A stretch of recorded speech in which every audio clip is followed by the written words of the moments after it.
Chapter 290. It's a deal. Kong Ling Yang didn't pay any attention to him. Don't mention that you may not be able to match Han Ji-dong's couplet. Even if you're lucky enough to match it, do you think this debauchee's shallow couplet can stump our entire Wenxing Heavenly Literature Institute? This is a huge joke. Jun Moxie slapped his thigh and grabbed a jar of wine from the table. Then he placed his foot on a chair, raised his head, and drank 2 mouthfuls of wine. He pondered for a moment, raised his head again, and drank 2 mouthfuls of wine. Everyone's eyes were focused on him. Even His Majesty the Emperor was no exception. He was looking at him with great interest, and a faint cold light flashed in his eyes. If Jun Moxie is able to match this couplet, then I'll have to re-evaluate the Jun family. Dugu Xiaoi and Princess Raimu looked at him anxiously.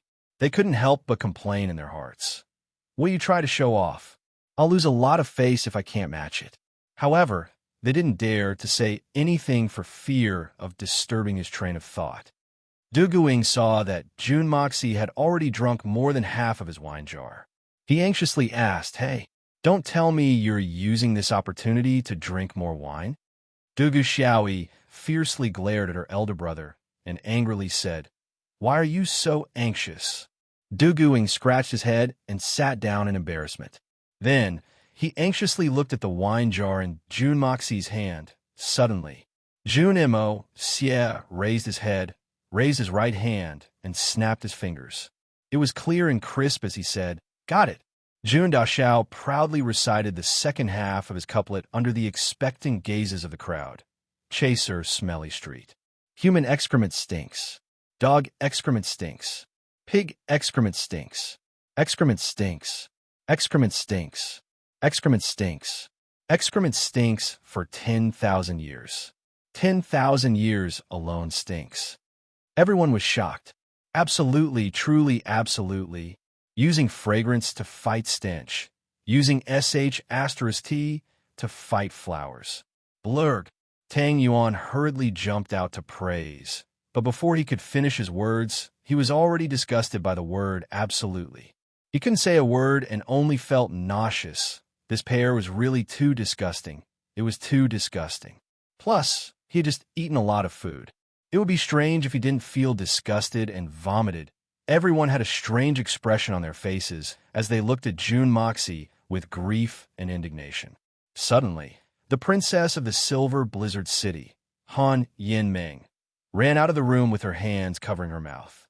Then, the young ladies of the Silver Blizzard City also covered their mouths and ran away. In the end, even Dugu Xiaoi covered her mouth and ran away. Before she ran out, she rolled her eyes at Jun Moxie.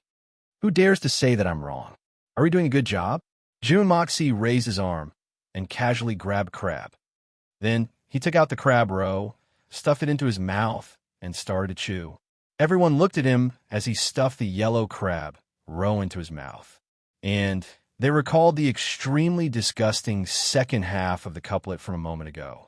And everyone's faces turned pale. Everyone was speechless. The couplet has indeed matched. Moreover, it has severely cursed these Confucian scholars.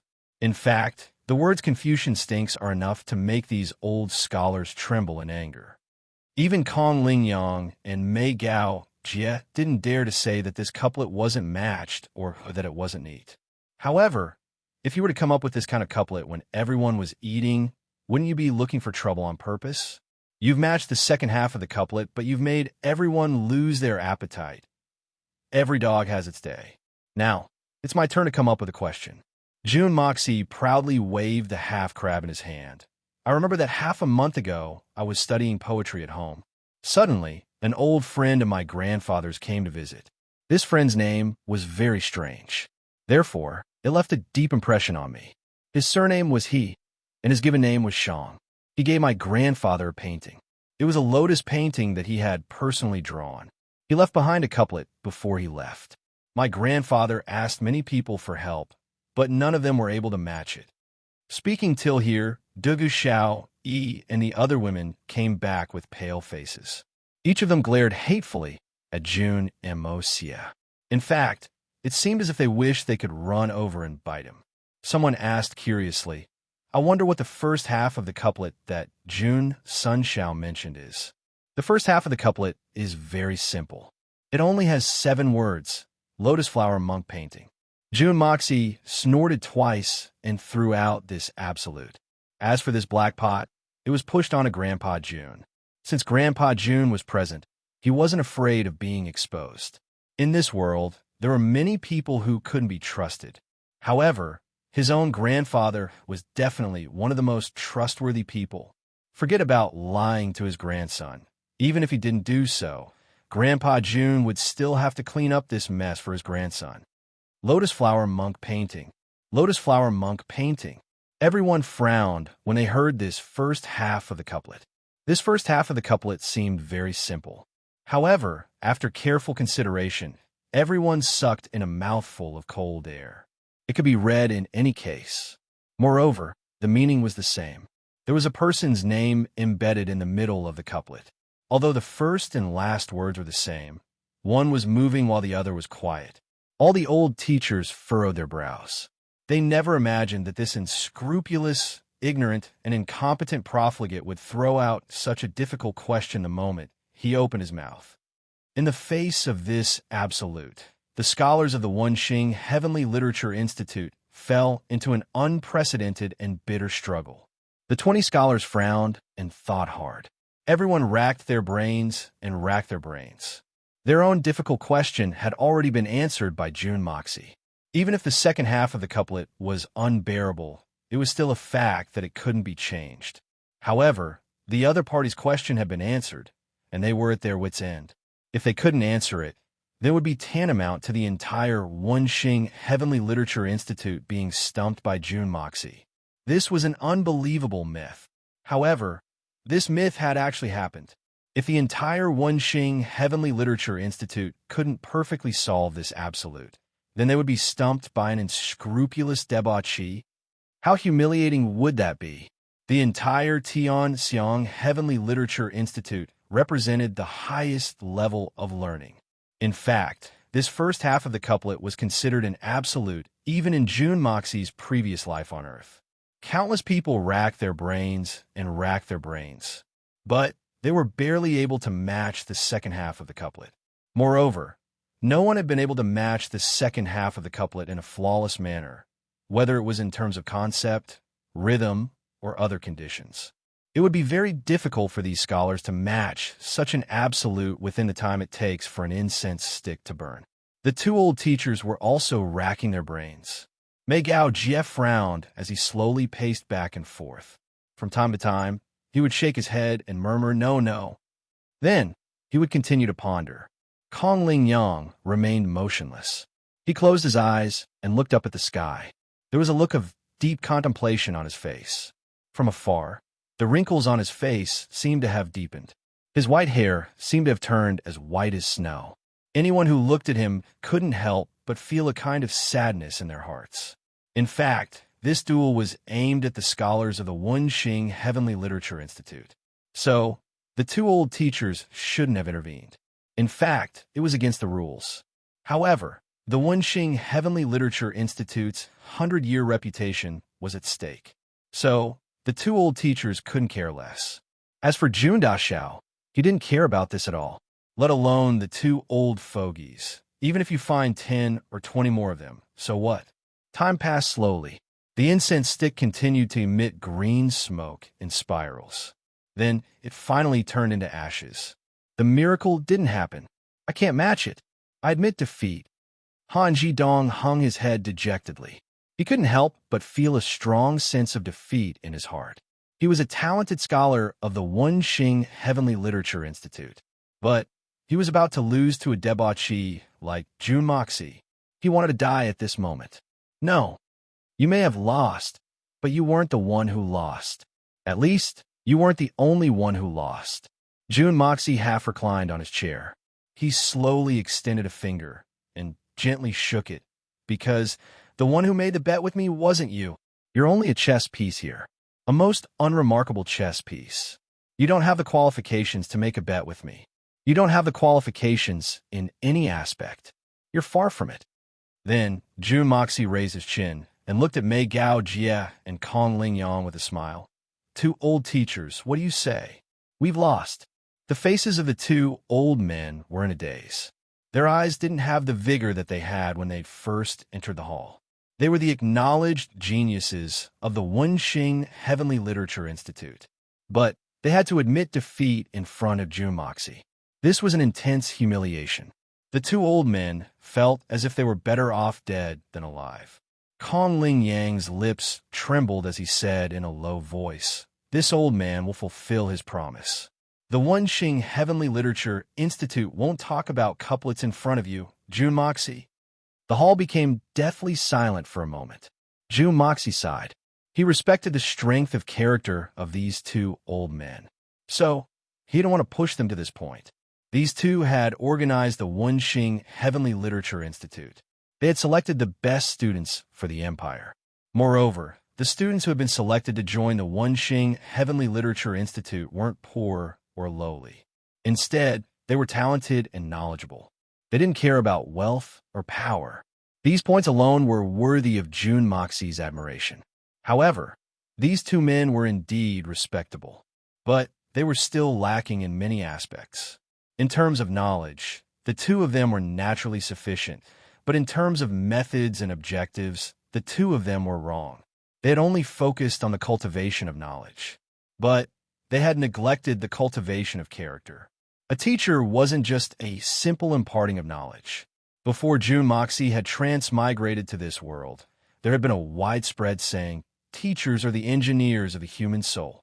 It was true that the so-called great Confucian scholars of a generation would teach their disciples who were knowledgeable, outstanding in poetry, and extremely good at strategy.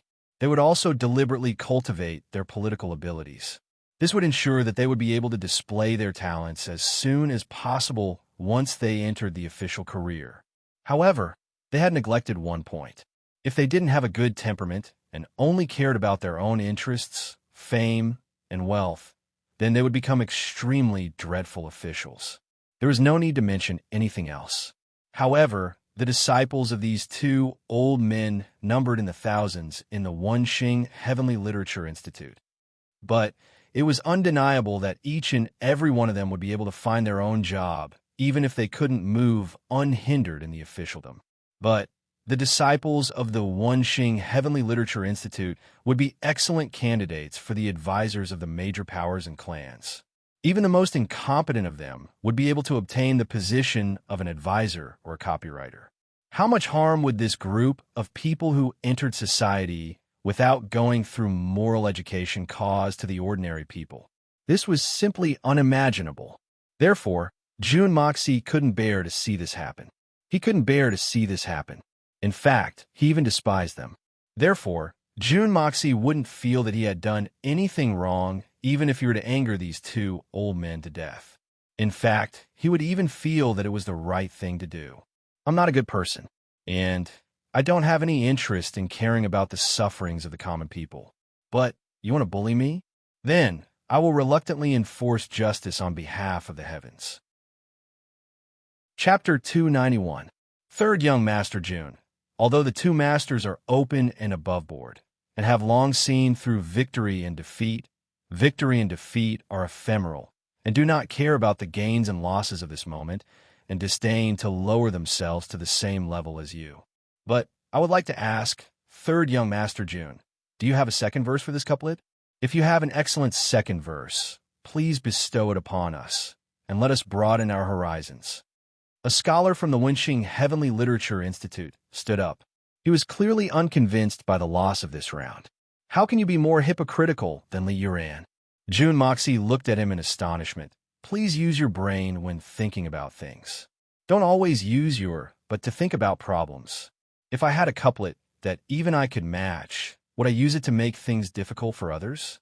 Did you get kicked by a donkey when you were young? How can the Wenxing Heavenly Literature Institute produce such an idiot like you? Oh, right. I see that not only is your brain stupid, but your ears are also deaf, right?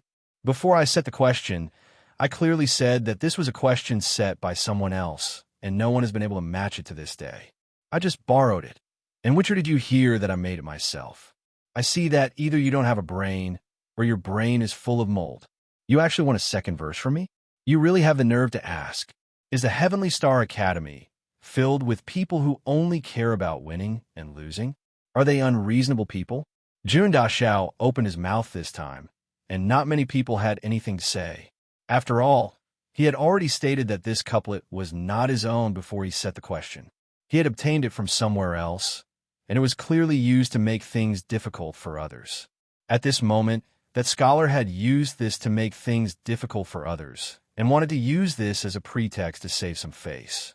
But it was a waste of effort, and even made others laugh at him. That scholar's face turned red. The others did not think much of it, and only Li Yuran opened her eyes in surprise. What's wrong with this person? Why did he involve me again?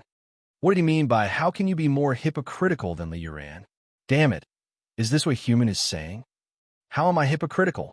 The master has just admitted defeat, and now he sends his disciple to act shamelessly? Could it be that the Wenxing Heavenly Literature Institute is such a sore loser? Jun Moxie's voice was very loud and full of energy. If you really can't afford to lose, then this young master won't mind taking a step back. This young master may not be a good person, but I still know how to respect the elderly and the wise. So you still know that you're not a good person? Everyone rolled their eyes in disbelief. Is there anyone who respects the elderly as much as you do? You've almost sent the two old masters to the ground with your respect. Yin Feng, stand down. A loss was a loss, and there was no need to argue about it. Why bother with the gains and losses of 1 or 2 times? This is only the first round. Don't tell me that our Wenxing Heavenly Literature Institute doesn't have a chance to turn things around. Kong Ling Yang's lips trembled as he sternly reprimanded his disciple. Old man Kong did not bother with the gains and losses of 1 or 2 times. This was not a simple loss of a competition. This time, they had lost a great deal of face. In previous years, there had been victories and defeats at the autumn scholarly feasts. However, those feasts had always been held at the center of the Moon Lake. Moreover, His Majesty the Emperor had not been present. But this time, it had been held at the Imperial Palace. Not only was His Majesty the Emperor present, but all the high-ranking officials of the empire were present as well. The scale of the feasts was many times larger than in previous years. But they had lost at this time. Wouldn't this be extremely depressing? The Wenxing Heavenly Literature Institute had hated Fatty and Tang Yuan the most in the past. However, Fatty had now fallen to second place, and Jun Dashao was now at the top of the list. Moreover, this had never changed in 10,000 years. The old, middle-aged, and young scholars of the Wenxing Heavenly Literature Institute hated Jun Dashao to the bone. Teacher Kong is right. Couplets are just a game that scholars play to pass the time when they're bored. What truly reflects one's talent is poetry, song, zither, chess, calligraphy, and painting. Li Yuran calmly smiled and said, "Don't tell me that there's no one better than the young Master Jun." These words were very vicious. If the Wenxing Heavenly Literature Institute were to give up in front of all the civil and military officials, wouldn't that mean that the Institute was admitting that there was no one better than the debauchee Jun Moxie? How could the Wenxing Heavenly Literature Institute collapse? How could they let this go? Swords were drawn and bows were bent. I can see that this brat Li Yuran doesn't have good intentions. This pretty boy doesn't have good intentions. He wants to use these old men's knives to force me to show my cards. Jun Moxie rolled his eyes and tilted his head to one side. It seemed that his face was very close to Duga Xiaoyi's small mouth. Then, he nodded and laughed with confidence. "You're right.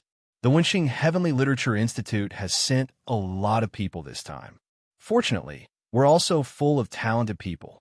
How can we, the descendants of the great families, be afraid? This young master and young master Yuran will join hands to fight against the Wenxing Heavenly Literature Institute. It won't matter who wins or loses."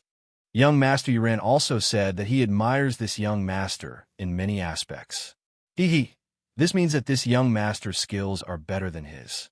In other words, this young master is much better than Li Yuran. Everyone heard that, right? So, if you can't even compare to young Master Yuran, then don't come looking for me. This young master is very busy. Time is very precious.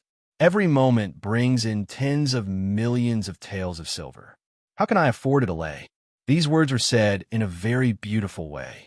Not only did he tie all the young masters to his warship, but he also pushed Li Yuran out as the #1 scapegoat. It was both offensive and defensive. It was an untraceable move. Everyone looked at him with admiration. However, they weren't looking at Jun Moxie, but at Dugu Xiaoyi. Jun Mo Xie tilted his head and nodded. Then, his attitude changed greatly. He even said that he was capable of both offense and defense, and that he could advance and retreat freely. Even a wooden person would be able to see that something was wrong. If Dugu Xiaoyi hadn't given him this move, then he would have seen a ghost. How could such a scoundrel be able to say something of such standard? Besides, this guy's words were very unnatural. It was as if he was reciting from a book. Moreover, there wasn't a single word of vulgarity in his words. If he hadn't been taught this, then it would have been too bizarre. Jun Moxie leaned back on the chair and closed his eyes. Looking at his shameless appearance, he wouldn't answer even if he was asked anything. The people of the Wenxing Heavenly Literature Institute felt helpless. They had no choice but to turn to Li Yuran, so we will ask young Master Li for advice first. Li Yuran stood up with a smile. She nodded slightly. It's an honor. She didn't feel disgusted that Jun Moxie had pushed her forward. To be honest, Jun Moxie had already won a match. Whether it was a glorious victory or not, a win was a win. Li Yuran, who felt that she was favored by the heavens, didn't want to be defeated by him. His Majesty, who was sitting on the dragon throne, intentionally or unintentionally glanced at Li Yuran. Then, he lowered his eyes and looked at Jun Moxie and Dugu Xiaoyi from the corner of his eyes. His expression was unfathomable. Since we've already matched the couplet and heard that young Master Li's flute is well known throughout the world, how about we compete in music for this match? I'm Jin Injun. I'd like to ask young Master Yuran for advice. A scholar slowly stepped forward. He bowed to the emperor and the elders first. Then, he turned to face Li Yuran. His movements were calm and unhurried. He gently held a jade flute made of white jade in his hand. Young Master Jin Yin's music is well known throughout the world. How can Yuran compare to you? There's no need for this match. I admit defeat. Li Yuran bitterly smiled. Li Yuran didn't admit defeat on purpose. On this occasion, young Master Li wanted to show off. After all, this was in front of the emperor. If he could leave a good impression, then no matter what he did in the future, he would be able to achieve twice the result with half the effort. However, this Jin Injun was a formidable opponent. Moreover, he was a formidable opponent that was difficult to match. This person's flute skills were passed down through his family. When he was only 15 years old, his name had already spread throughout the continent. How could a person like Li Yuran compare to him?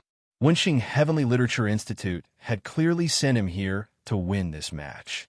They wanted to establish a tie between the two sides. Then the real battle would begin. Ha! Young Master Mo Xie and I will each take a match. Yuran is ashamed of this match. My skills are not as good as yours. I admit defeat. Li Yuran's expression didn't change. She said, the next match is young Master Mo Xie's turn. Yuran wishes Jun Sunshao a victory. Jun Moxie said F***CK. This guy didn't even try to compete. He directly admitted defeat. This was too much. If it were me, no matter how strong the opponent was, I would have shouted a pop song. I would rather be beaten to death than be scared to death. The autumn scholarly feast was usually started by two sides provoking each other. Then it would start with poetry, music, chess, calligraphy, and painting. Then it would move on to national strategy, people's livelihood, foreign strategy, and so on. It would only end when all the skills had been competed. At present, under Jun Moxie's nonsense, two opposing factions had been formed. However, whether it was the smell of gunpowder or the intensity of the confrontation, it had far surpassed the previous years. This point could be clearly felt by those who had participated in previous autumn scholarly feasts. Only Jun Daxiao and Fatty Tang, who had participated in the competition for the first time, hadn't seen this. They had participated in the previous autumn scholarly feasts as well. But that was to pick up girls. So, it couldn't be compared to this, Next was the poetry competition. The Minister of Rites, Sun Chinghe, discussed with everyone for a while. Then, they decided to come up with a topic on the spot.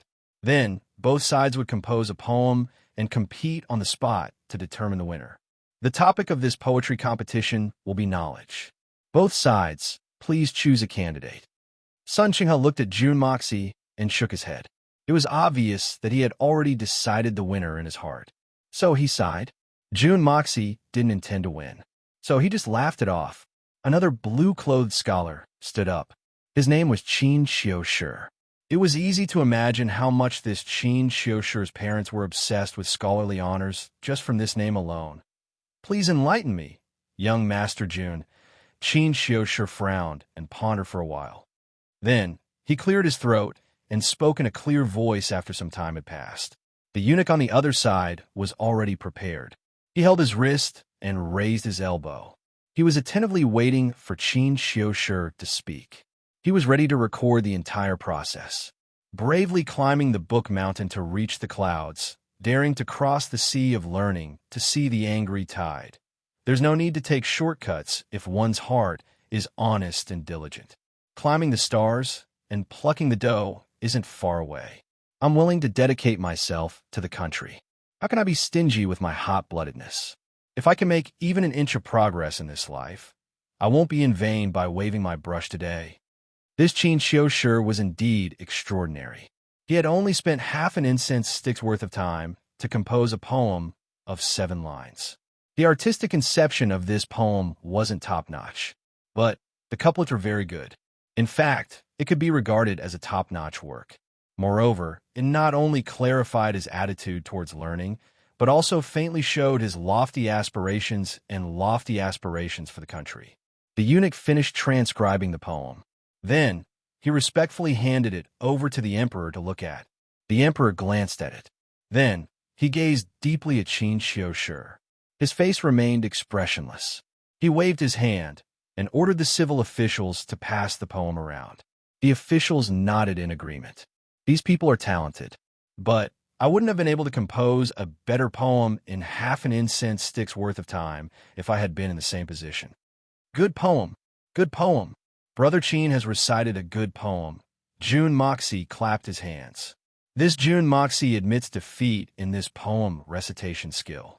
His speed is too fast. He's a fast shooter. Many thanks for young Master Jun's praise. But this young man's talent is limited. So, I've made young Master Jun and the other seniors laugh at me. Qin Xiushi couldn't understand the profound meaning behind Jun Moxie's words. So, he modestly said, I ask young Master Jun to give me some pointers. I'm also waiting to hear young Master Jun's great work. My great work? No. This young master has a lot of resources. I can shoot at will. I don't need to recite a poem. Jun Moxie hastily declined modestly. But it sounded incoherent to everyone. Tang Yuan suddenly burst into laughter. He laughed for a while. Then, it seemed that he couldn't control himself. He held his big belly and laughed so hard that his face started to twitch. His whole body started to spasm. It seemed that he was going to die soon. Tang Yuan had been under Jun Dashao's influence for a long time. So, he had started to show signs of surpassing his master. The other people might not have understood what Jun Dashao had recited, but Fatty had understood it very clearly. So how could it not laugh? Everyone who didn't understand the mystery behind it despised him. This Fatty isn't honest. You're with Jun Moxie, but you're rejoicing in his misfortune when you see him making a fool of himself. This kind of character makes people despise him. Young Master Jun is brimming with talent. So, how can you admit defeat? That won't do. You have to recite a poem for everyone to judge. Han Jidong had jumped out to wave the flag and shout. He was determined to make Jun Moxie make a fool of himself. Don't tell me that young Master Jun disdains to compete with us? Mei Gao Jie rolled his eyes and said in a dense manner, That's unacceptable. Jun Sunshao comes from a family that values martial arts. So, it's inevitable that he doesn't have any literary talent. A scholar of the Wenxing Heavenly Literature Institute chuckled. He was full of complacent satisfaction. He was very pleased to see Jun Moxie make a fool of himself. It's expected that he would admit defeat. Don't tell me that you're surprised. As soon as these words were spoken, it was like a superb cold joke. Both those who wanted to laugh and those who didn't all laughed loudly, and their laughter was filled with ridicule. I really, really despise you. June Moxie obviously wouldn't say these words out loud, but you're asking for a scolding, and you're asking for it in such an urgent manner. So, this young master will be letting you down if he doesn't give you a good scolding. June Moxie snorted coldly. Then, he said with emotion, this young master won't refuse since everyone is so kind. But this young master has never done anything like that. So, I won't compose a poem. I'll just casually recite a song for everyone to listen to. Casually recite a song? Young Master June is very talented. He can compose a poem with just a wave of his hand. I admire him. It's that Han Ji Dong again. He has hated June Moxie ever since he lost the couplet match. How could I have ended up in such a difficult situation if not for June Moxie? It would be equivalent to June Moxie ruining my life if I lose my future because of this. How can I let go of this opportunity to take revenge? He wasn't doing this for the sake of the Wenxing Heavenly Literature Institute's victory or defeat. Instead, he was venting his anger for his own selfish reasons.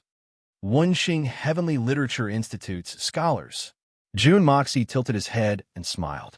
Then, he suddenly said in a meaningful manner, they all have the same character? Why do I feel that they aren't as good as me? I'm a debauchee. I'm a debauchee. I'm a debauchee who commits all kinds of crimes. Is such a person the Wenxing Heavenly Literature Institute is recommending to the Empire's rising stars? I don't understand. Wouldn't such a person be a groom every day and a bride every night if they were in charge of a government? These words had been spoken in a light manner. It seemed as if they were purely unintentional. But it seemed as if he was cursing on the spot. But the speaker didn't mean it. The Emperor's eyes suddenly flashed. His complexion changed, and he started to ponder. All the big shots were also startled. They seemed to be lost in thought. At this moment, everyone couldn't help but remember that the Wenxing Heavenly Literature Institute's desire to win in the past year's scholarly feast had been a little too strong. Everyone's gaze turned towards June Moxie after a moment of contemplation. Did this guy say it unintentionally, or did he deliberately point it out? They were disappointed as they looked at him. This guy's current appearance is too wretched. June Moxie frowned as he finished speaking. He slowly walked out of his seat. His neck was still crooked. He didn't know what he had just said. Lord Ba's steps were very natural. He twisted his waist and took a step. It seemed as if he was moving forward and backward. One of his hands was behind his back, and the other hand was trembling in front of his chest. It seemed as if it had been electrocuted. His movements seemed to be wooden, but they were quite smooth. They were strange and elegant. Any earthling would have recognized it if they had seen it.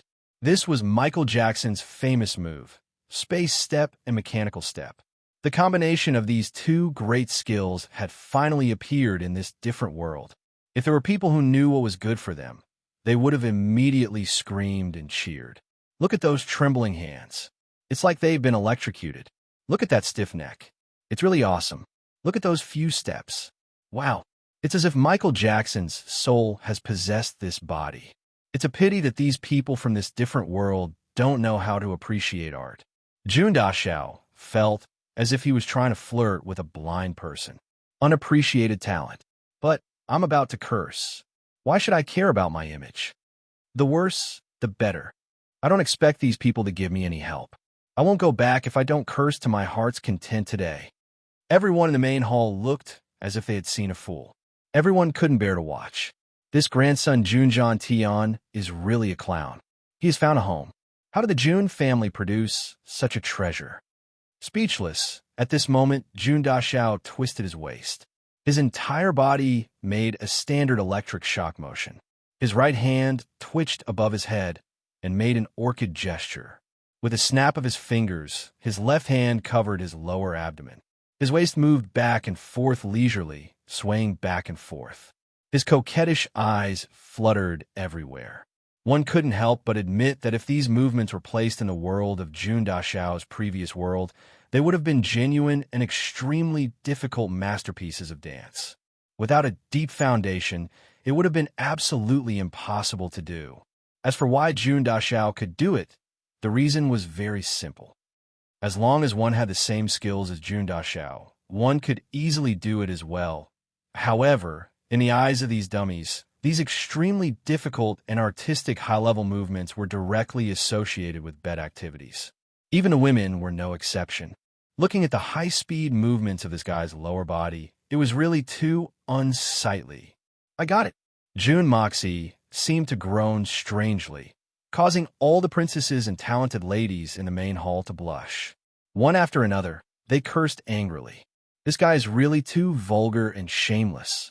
He actually dared to tease us in front of so many people. Dugu Xiaoyi's eyes were spitting fire. Princess Raimu's pretty face was deathly pale. Both women had a desire. Immediately push this lecher to the ground and give him a good beating. This is too disgraceful. This is simply offensive to public morals. Want to talk about love with me? Not beautiful. Don't talk to me about love. I'm too bad. Don't be infatuated with this brother. This brother is just a legend. Don't provoke me. I'll make you vomit blood. Under the watchful eyes of everyone, Jun Daxiao's poem was finally revealed. Moreover, he used an extremely unbearable voice, and each sentence was clearly heard. Jun Daxiao's finger was coincidentally pointing in the direction of the scholars of the Wenxing Heavenly Literature Institute when he said the last sentence. His face was full of anger. I'll curse you old bastards to death. Are you trying to make things difficult for me? Don't you know what kind of person I am? The entire hall was in an uproar. Which one of the people present wasn't a shrewd person? Every one of them was a wily old fox in the officialdom. They had spent most of their lives observing people's expressions. Even if someone's words were taboo, they would still carefully analyze it for a long time. Moreover, Jun Moxie was directly pointing at their noses and cursing them. Every sentence was the behavior of a hooligan. Every sentence was the style of a scoundrel. The last 8 sentences were pointed at the nose of the Wenxing Heavenly Literature Institute. His spittle flew everywhere as he cursed. Moreover, there were threats, insults, and threats. Finally, it involved the elders Yi, Mei Gaojie, and Kong Lingyang were both erudite scholars. When had anyone ever pointed at their noses and humiliated them like this? Moreover, a debauchy young master had wantonly cursed them in front of hundreds of civil and military officials in front of the emperor. They were so angry that their hands and feet started to tremble. Their beards started to tremble. Their pale old faces turned blue in an instant. They trembled for a long time. Then, they rolled their eyes and fainted. What an evil creature!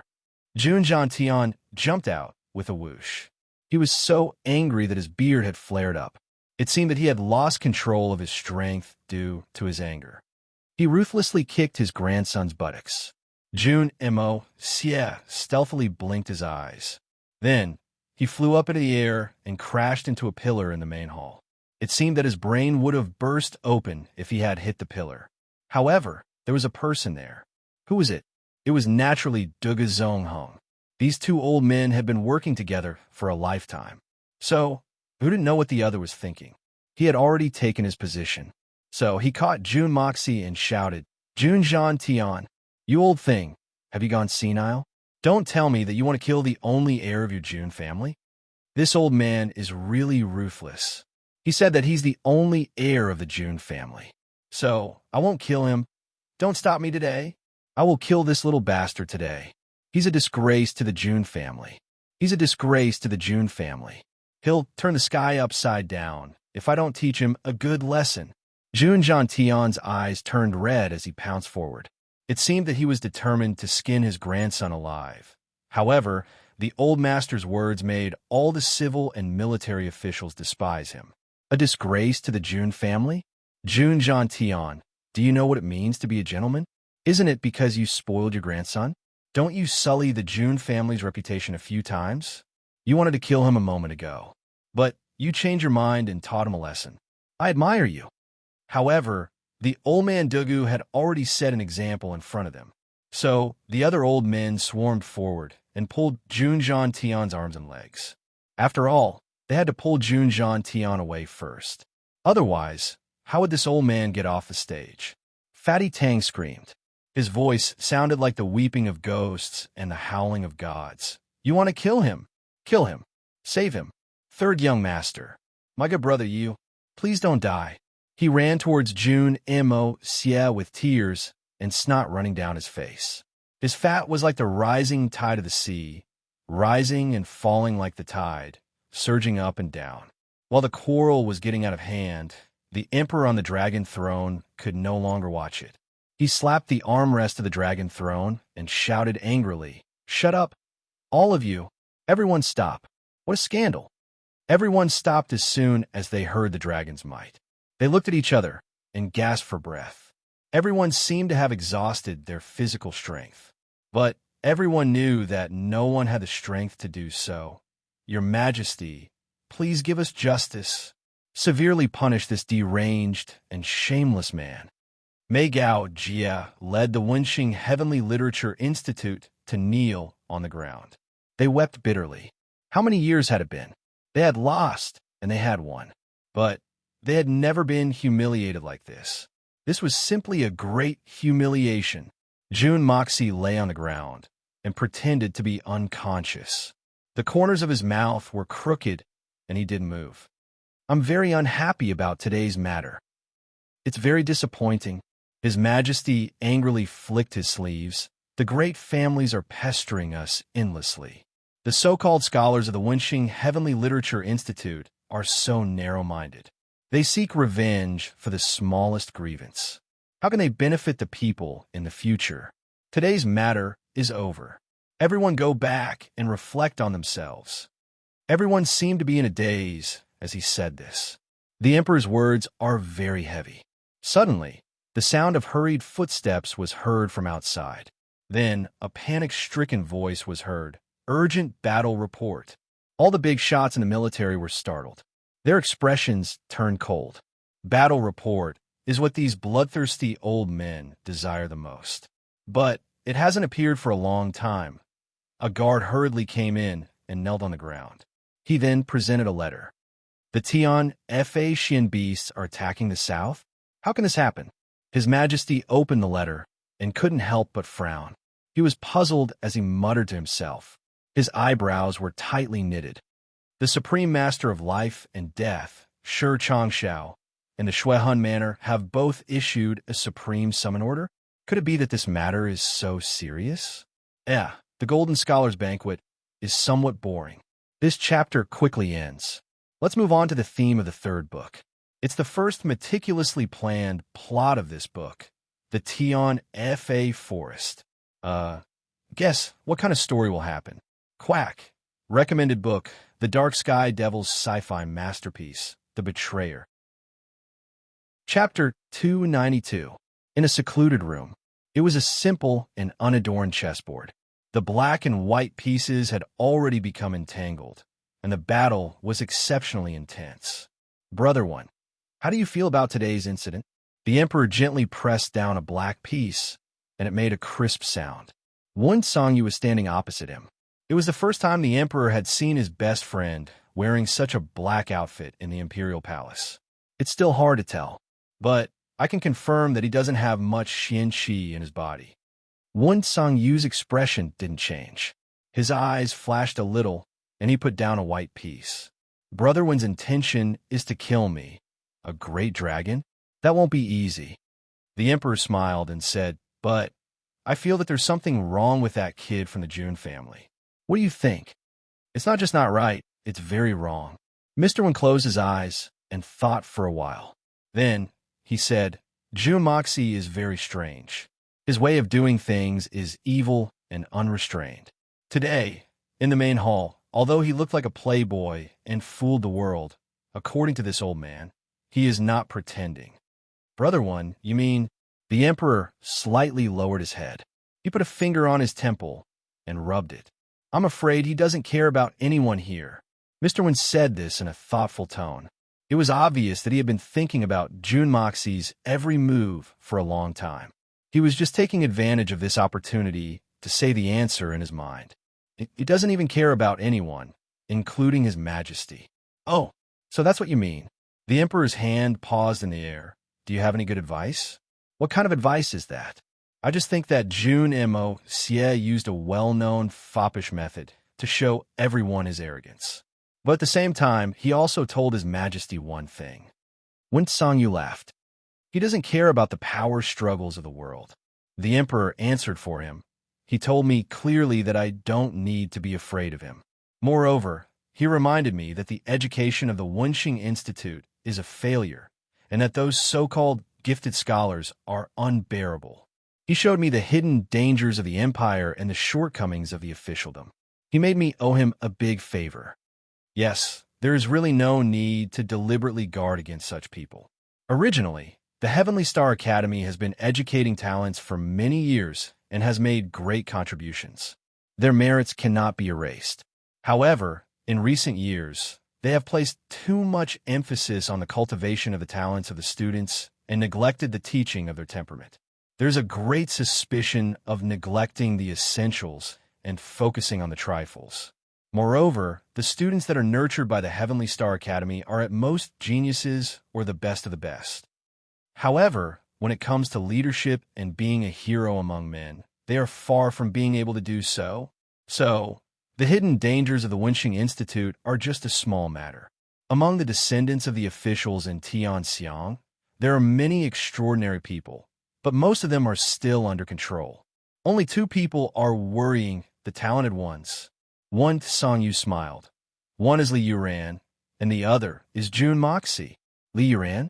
His Majesty smiled. Li Yuran has great ambitions. Not only is he extremely scheming, he doesn't show his emotions on his face. Moreover, his way of dealing with people is even more slick and watertight. I've often heard people say that this child has the ability to win a battle from 1,000 miles away.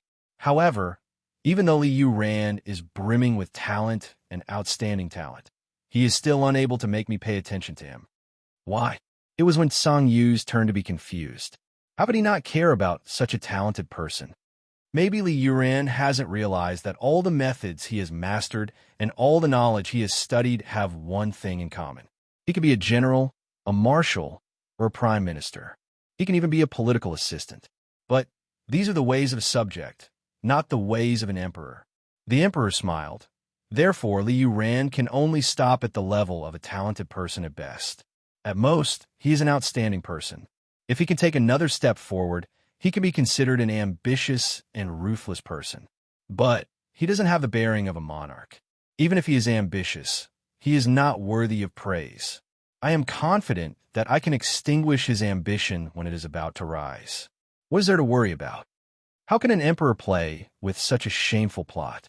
Li Yuran is used to being behind the scenes. Even if he is asked to stand out, he will not. Even if he is forced to, he will not be used to it. But the talent of an emperor needs to face the world with dignity. So, Li Yuran may be a temporary choice, but we don't need to worry about him for the time being. We just need to pay attention to his movements. If we can use him, use him. If we can't, get rid of him. He may be able to make some waves, but he will never be able to form a tsunami. The emperor's words had eliminated Tianxiang's #1 talent, Li Yuran, from the list. Your Majesty is thoughtful. I admire you. When Song Yu thought about it carefully and finally agreed. He had to admit that in terms of judging people, the emperor was indeed much better than him. This was because when he looked at people, he looked at them from the perspective of an emperor, while he looked at them from the perspective of a martial arts master. The difference between the two was like the difference between heaven and earth. They were not on the same path. Only Jun Moxie is far more dangerous than Li Yuran. The degree of danger between the two can't even be mentioned in the same breath. Li Yuran has shown off his ability, but Jun Moxie is still like a dragon hiding in the abyss. Once he is fully grown, he can fly with his claws. Although he has made it clear that he has no interest in power, no matter which direction he goes, he will be outstanding. Li Yuran can turn the clouds and rain with one turn of the hand, but he is still controllable. Once Jun Moxie shows up, he will be a peerless sword. No one will be able to stop him. His Majesty heaved a deep sigh. Although there are many talented people in the various countries of the continent, there has never been a peerless talent like Jun Mo Xie and Li Yuran. If I had another 50 years, I would be able to carefully study these 2 people. In the future, one of them would be able to become the pillars of the empire, one of them being a scholar and the other a warrior. Moreover, their personalities are at odds with each other, so they are the best partners to keep the balance. But now that these two people have appeared, I really don't know if it is a blessing or a curse for Tianxiang Kingdom. Your Majesty is in the prime of your life. You are in the prime of your life. Why do you say that? Wen Sangyu smiled and comforted. I know my body well. I may have 10 or 20 years to live, but I can't hold on any longer. Even the Poison King said that there is a limit to the strength of a man. My body is beyond what a man can do. Mr. Wen, you don't have to comfort me anymore. The only thing I'm worried about right now is that these two men are talents that can only be found by chance. While I am alive, I am confident that I can control them. But once I am gone, none of my 3 sons will be able to control them. Even if I can only deal with one of them, it will still be beyond my power. At that time, the emperor sighed sadly. At present, the world is peaceful. The border is safe. All the big families in the kingdom are loyal to your majesty. I believe that nothing will happen in the short term. Wen Sangyu explained, Your Majesty, you can rest assured. In fact, the main reason why I can't make up my mind at present is because nothing has happened. Mr. Wen probably didn't realize that Li Yuran and Jun Moxie have replaced the older generation and become the key figures to maintain the balance between the military and the government. If anything happens to either of them, the balance will be broken and the peace in the kingdom will be torn apart. So we can't touch them now. But if we keep them, they will be more dangerous in the future than they are now. Moreover, the country could easily be destroyed. Your Majesty, do you mean to get rid of them now? Wen Sangyu thought for a while and asked slowly with his head lowered. Absolutely not. I have wronged the Jun family enough. How can I get rid of the only bloodline of the Jun family? His Majesty smiled bitterly. Even Mr. Wen didn't believe his words. Moreover, it's not the right time. Brother Wen, please think about it. If Jun Mo Xie were to die, would our Tianxiang Empire be able to withstand the turmoil that would ensue? Even if he dies, it must be an accident. Otherwise, the counterattack of the Jun family will be a life-and-death struggle. From this point of view, we can't make a move before the Jun family's factions are divided. He sighed. Moreover, don't forget that there is another family behind Jun Moxie besides the Jun family. That family may not be as strong as the Silver Blizzard City or the Shui Hun Manor, but their counterattack after Jun Wu Hui's death made the entire continent tremble. He sighed with infinite regret. It seemed as if he was sighing from the depths of his heart and soul. From this sigh, Wen Sangyu could clearly hear how annoyed and regretful the emperor, who had always been unpredictable and never showed his emotions on his face, was at this moment. The Dongfang family? The family of assassins that is recognized by the world. Wen Sangyu suddenly opened his eyes and couldn't help but exclaim, Didn't they disappear 8 years ago? Is the Dongfang family Jun Moxie's maternal family? You're right. His Majesty closed his eyes in pain. Then he raised his head. Jun Wu Hui and Jun Wu Ming had died in battle that year. The Dongfang family's first-rate assassins had suddenly turned crazy and had come out in full force. They had faced the Tianxiang Empire, the Silver Blizzard City, and the entire continent. The Silver Blizzard City's foreign personnel were being assassinated almost every moment that year. And the generals who had fought against Jun Wu Hui were being assassinated almost every moment of the year. As for my internal injury, it was at that time that the Dongfang family consecutively sent out 17 first-rate assassins to exchange their lives for my injury, causing an injury that I am unable to recover from to this day, and will never recover from. At that time, not only the Silver Blizzard City's Shao family sent all their elites, but even the Shui Hun Manor sent their men to help. All the great masters also acted openly and secretly. After a year, they finally suppressed the assassins. In the last battle, the Shao family's Xing Yun and Bu Yu fought against the Dongfang family's old lady. They made a bet. Li Ju Tian and Han Feng Shui witnessed the fight. In the end, the Dongfang old lady lost by half a move. She had no choice but to gather her family's younger generation and announce that the Dongfang family would retire from the mountains. They also made a vow that the assassins of the Dongfang family would never appear on the continent unless the Sword Peak collapsed and the Xian beasts escaped from Tian Fa. The Sword Peak collapsed, and the Xian beasts escaped from Tian Fa. Although Wen Song Yu already knew about this, he couldn't help but be shocked when he heard it again. The Sword Peak has stood on the top of the snow mountain for thousands of years. How could it suddenly collapse? As for the Tian Fa forest, it is a paradise for the Xian beasts. Maybe one or half of them escaped, but how could they all escape? The old lady of Dongfang's words are tantamount to announcing the Dongfang family's retirement. Not necessarily. Once someone touches the bottom line of the Dongfang family, they naturally have a reason to take action. And their bottom line is the people they care about. This vow only lasted for 5 years. Jun Mou and Jun Mo Cho died in the Broken Spirit Ridge. The Dongfang family took action again, claiming that it was to avenge their nephew. All the generals of the Tianxi Empire who participated in the war were killed. In the middle of the night, the heads of these generals were thrown into my palace with a note attached. There was a sentence on the note. If anything happens to Jun Moxi, the next target will be the Tianxiang Imperial Palace. The Jun family will be cut off, and the Yang family will be cut off. Apart from me, no one else knows about this secret. Even Jun Zhan Tian doesn't know. And you, Brother One, entered the palace after the war 3 years ago. The emperor's voice was filled with anger. His voice was filled with powerlessness and humiliation. Jun Moxi is the only grandson of the old lady of Dongfang. He is the only life of the Tianxiang imperial family. Jun Zhan Tian refused to rebel. So, he finally broke with the Dongfang family. The white chess piece in His Majesty's hand fell on the chessboard with a pa sound. Several chess pieces were knocked into a mess. His fingers trembled slightly as he lowered his head in disappointment. Brother Jun had deep feelings for me. I'll let Brother Jun down. He suddenly raised his head and said, I admit it, but I'm an emperor.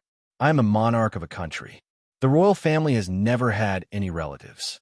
The monarch is originally heartless. No matter when, the first thing I think about is always the imperial power. I will always be the future of this country.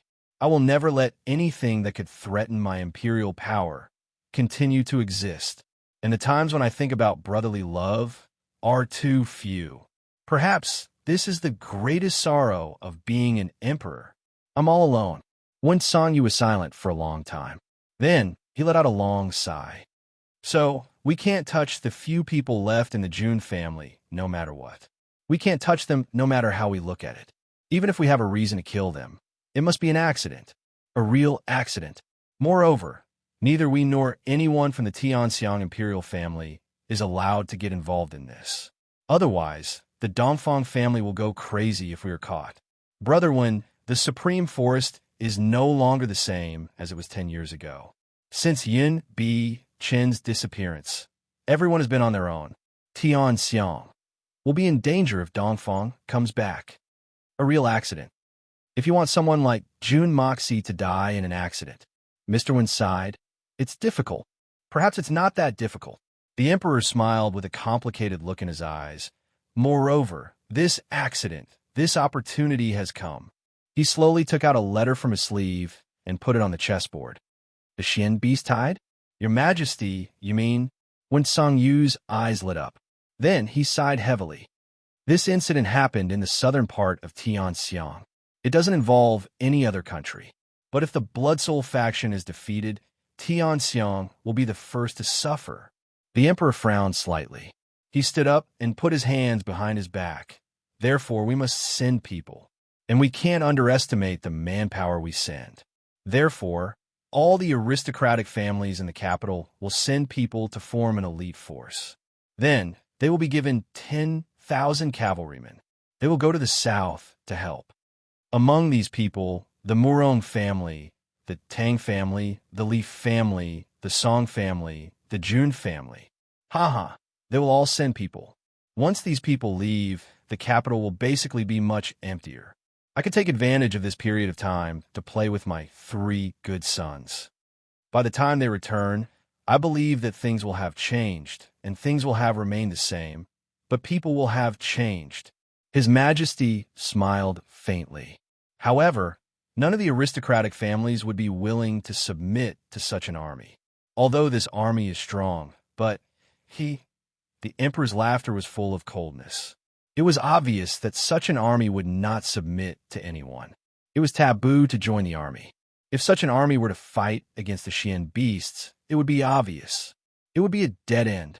Your Majesty, who is going to lead the army? Mr. One had already guessed it, but he still asked. Jun Wui. His Majesty the Emperor smiled in a strange manner. Is there anyone else more suitable than Jun Wui? A faint cold light flashed in the Emperor's eyes.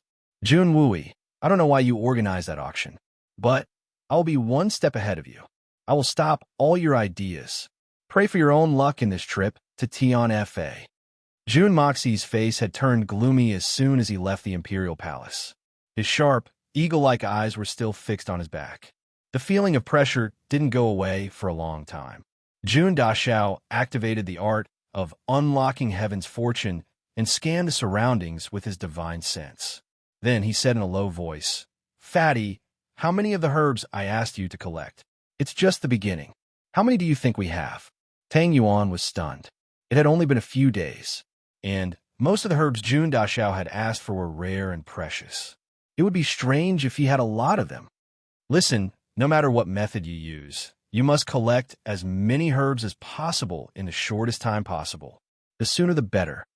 You must advertise widely and with great effort. You must buy the rare herbs at double or triple the price. Also, as long as the 3 special medicinal ingredients that I mentioned appear, no matter how high the price is, you must get them. In short, you must collect a portion of the herbs in the shortest time possible at all costs. Starting tonight, you must send me the herbs 3 times a day, morning, afternoon, and evening. Even if you only get one, you must send it to me as soon as possible. Do you understand? Understand. I will do my best. Tang Yuan could feel Jun Moxie's urgency. So, he nodded without hesitation. Jun Mo Xie heaved a sigh of relief, and his eyes turned solemn. Then, he turned his head and gazed at the dazzling imperial palace. It seemed as if there was a pair of eyes staring at him. He thought about it for a while and recalled his performance today. Then he felt relieved. The emperor was suspicious of him. Jun Moxie had been aware of this fact since the last time he was at the aristocratic hall. Moreover, this scholarly autumn festival was only a test. Jun Mo Xie would never be able to change this fact, no matter how arrogant he was or how deliberately he tried to avoid it. Only if Jun Mo Xie was willing to give up his pride and revert to his original Mo Xie's temperament would the situation be temporarily alleviated. However, it would only be temporary. Moreover, it would only make the imperial family even more unscrupulous in dealing with the Jun family. Jun Moxie would rather die than do such a thing. If you have a bird under your leg, you must be a man, indomitable spirit. Go to hell. These 16 words have become the hitman Jun's motto. Therefore, Jun Moxie had appeared to be a debauchee in the imperial palace's main hall. But he was actually unscrupulous and arrogant for once. This was because Jun Mo Xie had suddenly thought of something when he had seen Tang Yuan carrying a chair on his back. If the emperor really wanted to deal with the Jun family, then he wouldn't need a reason.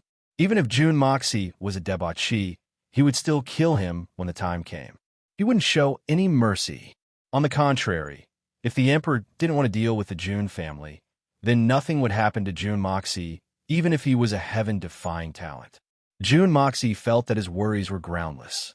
Moreover, the Jun family had a certain level of self-protection now.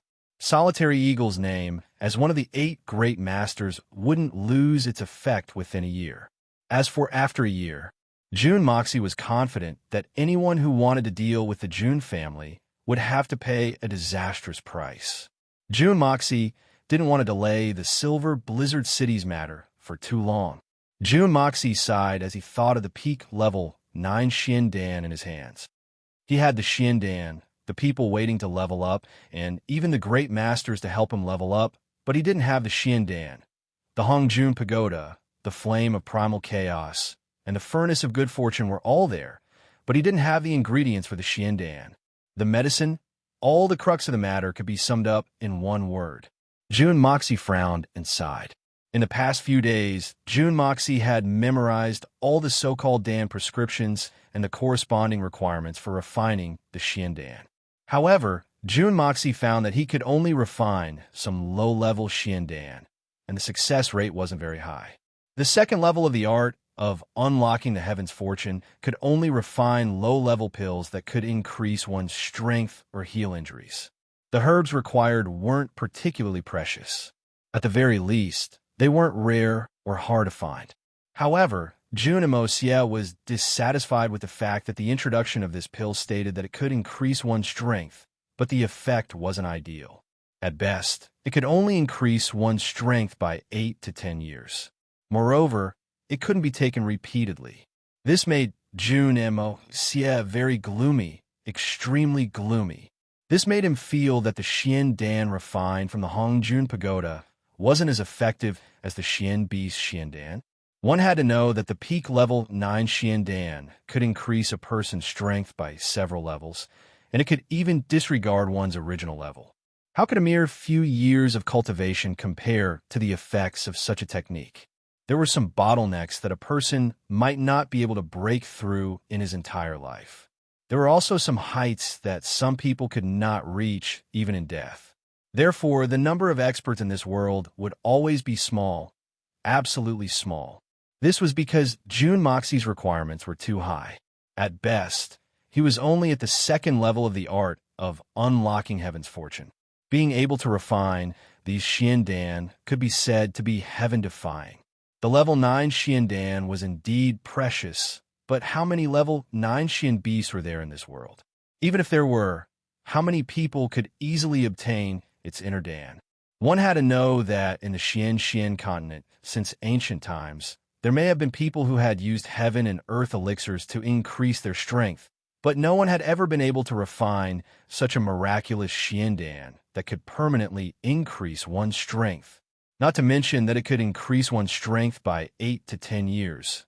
Even a Xian Dan that could only increase one's strength by 1 year would immediately cause a huge uproar in this world. Not to mention Lord Dashao's almost mass-produced Xian Dan.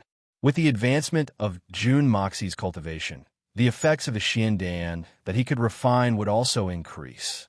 A typical well-fed man doesn't know the hunger of a starving man. Jun Tian sat on his horse, watching his grandson anxiously instructing something. His expression did not change, but his heart was filled with joy. As for what Jun Moxie's performance today would attract, Jun Tian did not care at all. He did not believe that in this Tianxiang city, he would not be able to protect his only grandson, even if it was in the whole of Tianxiang. So what? Mother Asterisker, this old man's grandson should be a character who can walk sideways. This is my Jun family.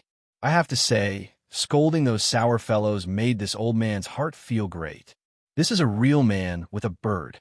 Just as Jun Tian was feeling pleased with himself, there was a sudden change in front of him.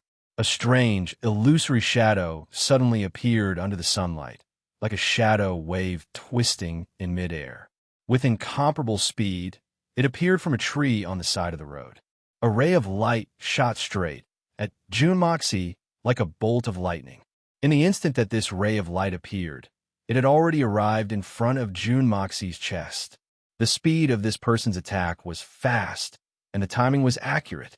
This kind of timing, this kind of speed, even the Tianxian Grandpa Jun did not have time to react. They had just left the Imperial Palace. At this moment, they actually chose this kind of timing to assassinate him. It was simply too unexpected. Everyone felt as if they were in a dream. They could only stare blankly as that beam of light passed through Jun Xie's chest. Then, it didn't even turn its head as it continued to move at a miraculous speed. Like a bolt of lightning, it instantly climbed up a big tree on the other side of the street. Then, it swayed for a moment and disappeared without a trace. Chapter 293. Only at the moment when the assassin climbed up the tree, he seemed to twist his body and look back. But the crowd did not see it clearly, because everyone's eyes were already attracted by Jun Moxie. Even Jun John Tion's loud roar of mo sia was only able to form a prelude to the word mo before everyone's heart was filled with grief. Even Jun John Tion's loud roar of mo sia could only form a prelude to the word mo before he shut his mouth. If one did not listen carefully, it would vaguely sound like old man Jun John Tian shouting "Mom" to the sky. This was because in everyone's eyes, this person who had been pierced through the chest should have died with blood splattering everywhere. However, in reality, he was riding on the horse perfectly fine. There was not even a drop of blood on his body. He was completely uninjured. Everyone was stunned at once. What is going on? They clearly saw a person pierced through the chest. Why is he? The moment Jun Moxie stepped into this range, his heart had instantly raised a warning sign. In his life as an assassin, his mind had long been honed to be incomparably sensitive. His intuition for danger had allowed him to feel the killing intent on this part of the road. Although Jun Moxie's expression did not change, he was already prepared in his heart. But even so, the speed of this assassin's movement was still somewhat beyond his expectations. Really fast. Almost at the moment when he raised his guard, this person had already turned into a shadow and arrived before his chest. Jun Moxie could even feel the unusually cold temperature of this assassin's sword. The only thing Jun Moxie could see was a pair of cold, seemingly dead eyes, like the eyes of a dead fish, staring at him from Lingling. Other than that, there was only a gray shadow. This person's speed was so fast that it was already too late to dodge. In the face of absolute speed, all experience, knowledge, and instincts were useless. It was an absolutely fatal strike. At this critical moment, Jun Moxie quickly made a decision in his heart. He had no other choice. He no longer cared whether he was exposed or not. With a swoosh, he immediately escaped into his greatest life-saving trump card, the Hongjun Pagoda. But because this sudden change of events happened too suddenly, there was still an afterimage left on the horse. It looked as if someone had pierced through his chest with a sword. Then, he immediately came out of the Hongjun Pagoda, still sitting on the back of the horse. All of this happened in the blink of an eye, and it was too much for everyone's eyes to take in. But who would suspect that Jun Moxie actually had such a mysterious life-saving method? Right at this moment, the crowd exclaimed once more. A streak of dark yellow light followed the path of the man's attack along the tree that he had just been perched on and shot out like a dragon. Jun Jiantian was already standing in front of his grandson. His body glowed with blue light, and it was obvious that he had pushed his cultivation to the limit. Then he suddenly punched. His fist tore through the air, producing a thunderous sound. It was clear that the old master had used all his strength in this punch. However, this all-out attack hit nothing but air. This menacing yellow light dissipated upon contact, disappearing without a trace. There was actually no power within it. This is an afterimage. Jun Moxie, who was behind him, said slowly. Watching the yellow light slowly dissipate, Jun Moxie's face was full of solemnity. This man's Xian Qi cultivation could not be considered very high, only at the peak of the Earth Xian realm. But his speed was extremely strange. Jun Moxie did not doubt that even the famous solitary eagle would only be able to match this man's speed if he exerted his full strength. He was actually able to leave the Xian Qi light emitted from his body behind. What kind of terrifying speed was this? How could a peak of the Earth Xian realm possess such a supreme level of speed? Not to mention Jun Moxie, almost everyone around him, who was an expert, could not figure it out either. How could there be someone in this world with such a speed? Seeing that everyone was on high alert, Jun Moxie smiled faintly and said, "Don't worry, with such a terrifying speed, I believe this man can only make one attack. If he can do it continuously, then wouldn't he be even more powerful than Yinbi Chun?" Everyone suddenly came to a realization. Such a terrifying attack speed was indeed terrifying, but it should not be continuous. But in this world, there were very few people who could block this attack. Even if Tian Xian was at his peak, he would be seriously injured if he were to face this attack. Even if he did not die, he would be seriously injured. How did Jun Moxie dodge it? What everyone did not know was that right now, June Moxie's entire body was covered in layers of cold sweat. He was filled with lingering fear, such a lightning-like attack of death. Even in June Moxie's previous life, he had never seen such a thing. Even June Moxie, who was a peerless assassin, could not match up to it. This kind of speed had truly surpassed the limit of what the human body could achieve. This was not to say that no one could achieve such a speed. If it was someone as strong as Master Shinxian, then it would not be surprising.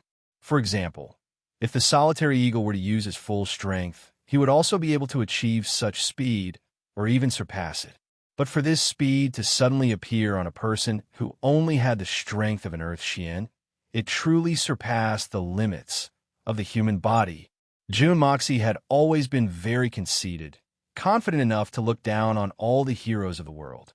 Apart from the fact that his cultivation was limited by his age, he was also very proud of his own speed and reflexes. In his previous life, he had once dodged a bullet fire from a sniper rifle from a distance of 10 meters and was completely unharmed. Even in this life, with the help of the art of unlocking heaven's fortune, his control over speed had not regressed. But this time, he was actually unable to dodge that thunderous attack. Didn't this mean that this person's attack speed had already surpassed the roaring bullet of a sniper rifle? One must know that the speed of a sniper rifle's bullet was 900 meters per second. That speed was close to 3 times the speed of sound. June Moxie's heart was filled with shock. Even though he had safely dodged that thunderous attack, he was still drenched in sweat, and his clothes were drenched in sweat. Although in his previous life, he had been completely focused and his feet were on the ground, and he was riding a horse now, the difference was not small. But this person's speed was truly terrifying. Suddenly, an idea flashed through June Moxie's mind. An Earth Xian speed is absolutely impossible to reach such a level of speed, unless it's similar to Hai Chanfeng's unique skill of self-destruction. Or perhaps it's similar to the great art of demonic disintegration from my previous life. Only then would it be possible to reach such a level of speed in a split second. If this was the case, then the previous assassin must have been very weak at this time, and it was not impossible to say that he had sustained severe injuries. June Moxie looked in the direction that the assassin had left, and his eyes gradually became sharp. This person is too dangerous.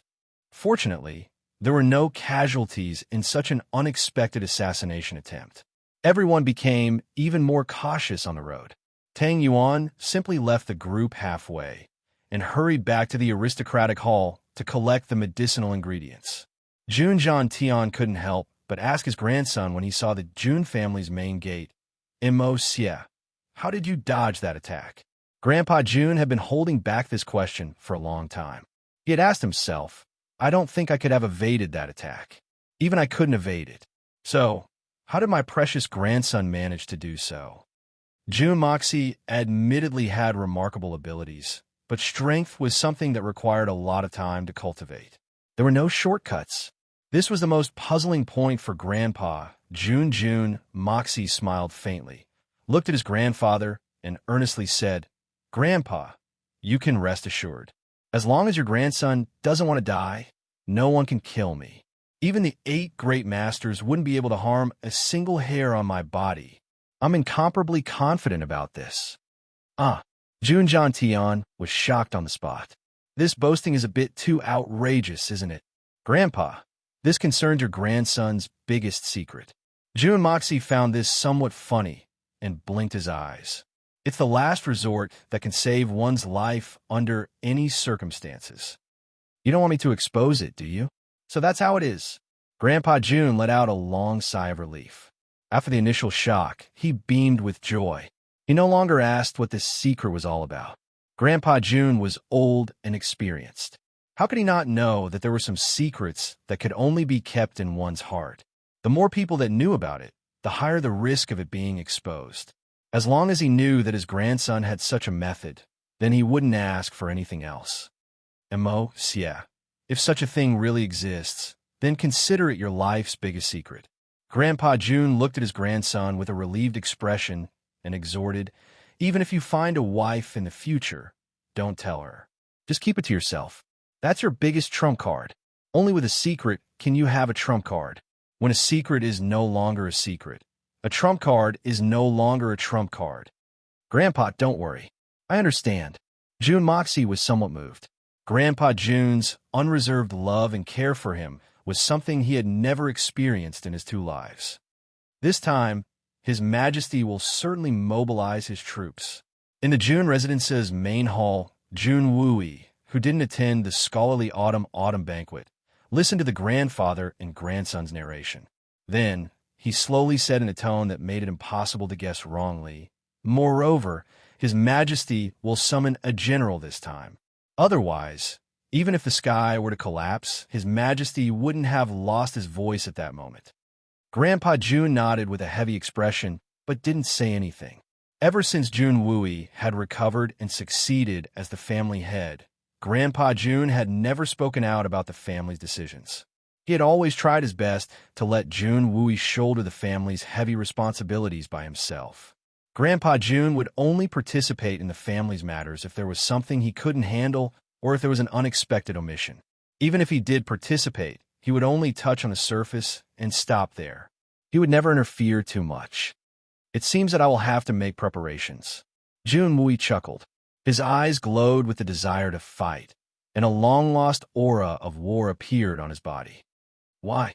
June Moxie was smart and vigilant, but he still couldn't understand why June Wooey would have to make preparations if the Emperor wanted to mobilize his troops. The news of June Wooey's recovery was only known to a few people. In the eyes of the world, the third Master June was still a disabled person.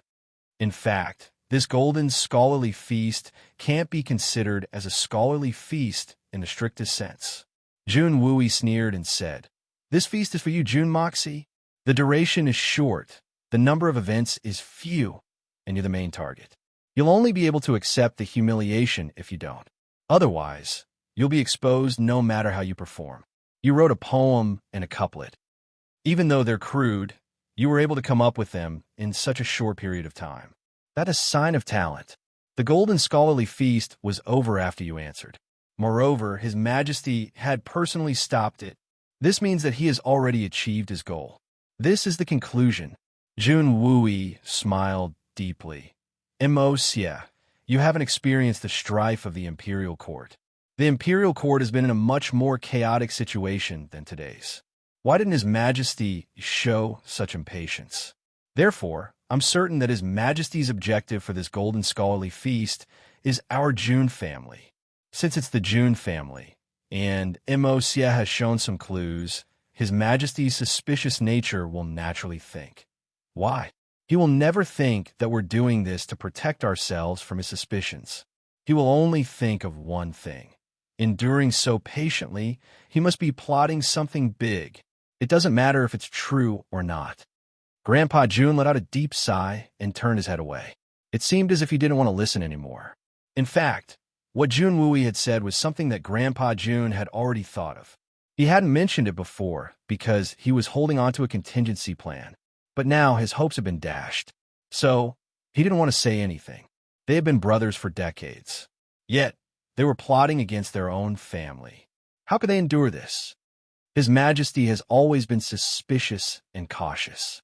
I believe that he won't immediately take action.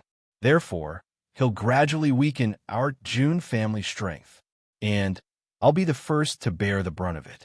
The Shin Beast Tide in the Southern Heaven City will provide him with the perfect excuse. Therefore, this time, it's my turn, June Wooey said indifferently. His eyes emitted a sharp and cold light. It was profound and breathtaking. June Moxie sneered and said, "If he really thinks so, then he's gravely mistaken. Third uncle, if you really go to war this time, I'll go with you. The Tian-Fa forest is an excellent place for me and our June family." June Wooey narrowed his eyes and said, "You're going too? I'm afraid that you won't be able to go even if you don't want to. My only worry now is..."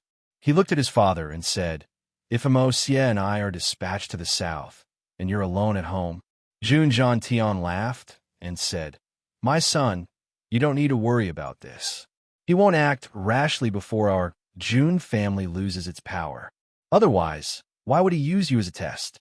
June Wooey patted his head. I didn't think of this. June Moxie smiled. Third uncle is too worried and confused.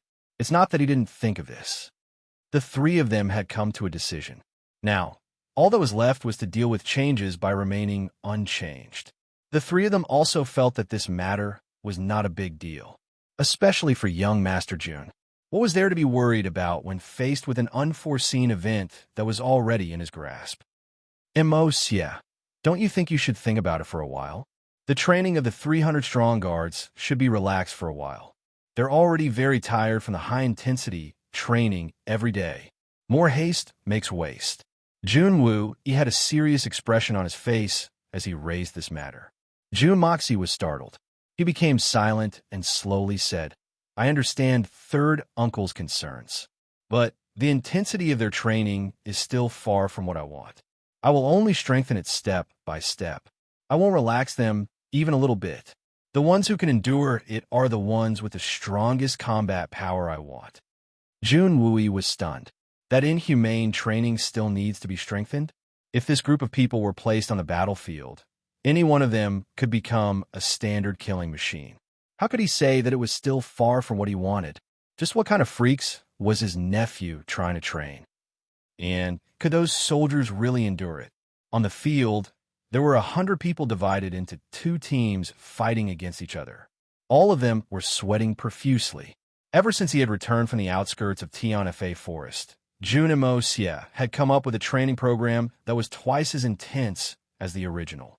He had been training day and night without rest, 24 hours a day. In fact, Jun Emocia's timing had been precise down to the second. Now all of them had extra sandbags tied to their legs and arms. Even when they were eating or sleeping, they were not allowed to take them off. Every day's combat training was a direct battle of life and death. If there was an outsider here, he or she would be shocked. This was no longer like a fight between humans, nor was it like a training between soldiers. Instead, it was like a group of wild beasts crazily biting each other. Everyone's eyes were filled with an ominous glint. Their murderous aura was awe-inspiring. It was as if they were facing an irreconcilable mortal enemy. After an entire afternoon of brutal combat training, the Xin-Chi cultivation within their bodies had been completely used up in the time it took to burn a stick of incense. At present, they were only relying on their body's instincts. They were completely using their physical strength to hit and endure the other party's attacks. The June residence's huge field was unexpectedly not even a speck of dust could be seen. During this period of training, every inch of the field had been soaked in sweat and blood thousands of times. Bodies were constantly smashed into the ground, creating human-shaped holes. Then, large holes were smashed into the ground one after another, and then flattened. Up until now, only a small mark could be made on the ground with a hammer. The entire field had turned into an oily color. What a terrifying scene. By the time June Moxie arrived, the battle had clearly reached a white-hot stage. In fact, no one had much strength left in the confrontation. One of the burly men roared as he pounced on the other, fiercely punching and kicking. That burly man neither dodged nor gave way.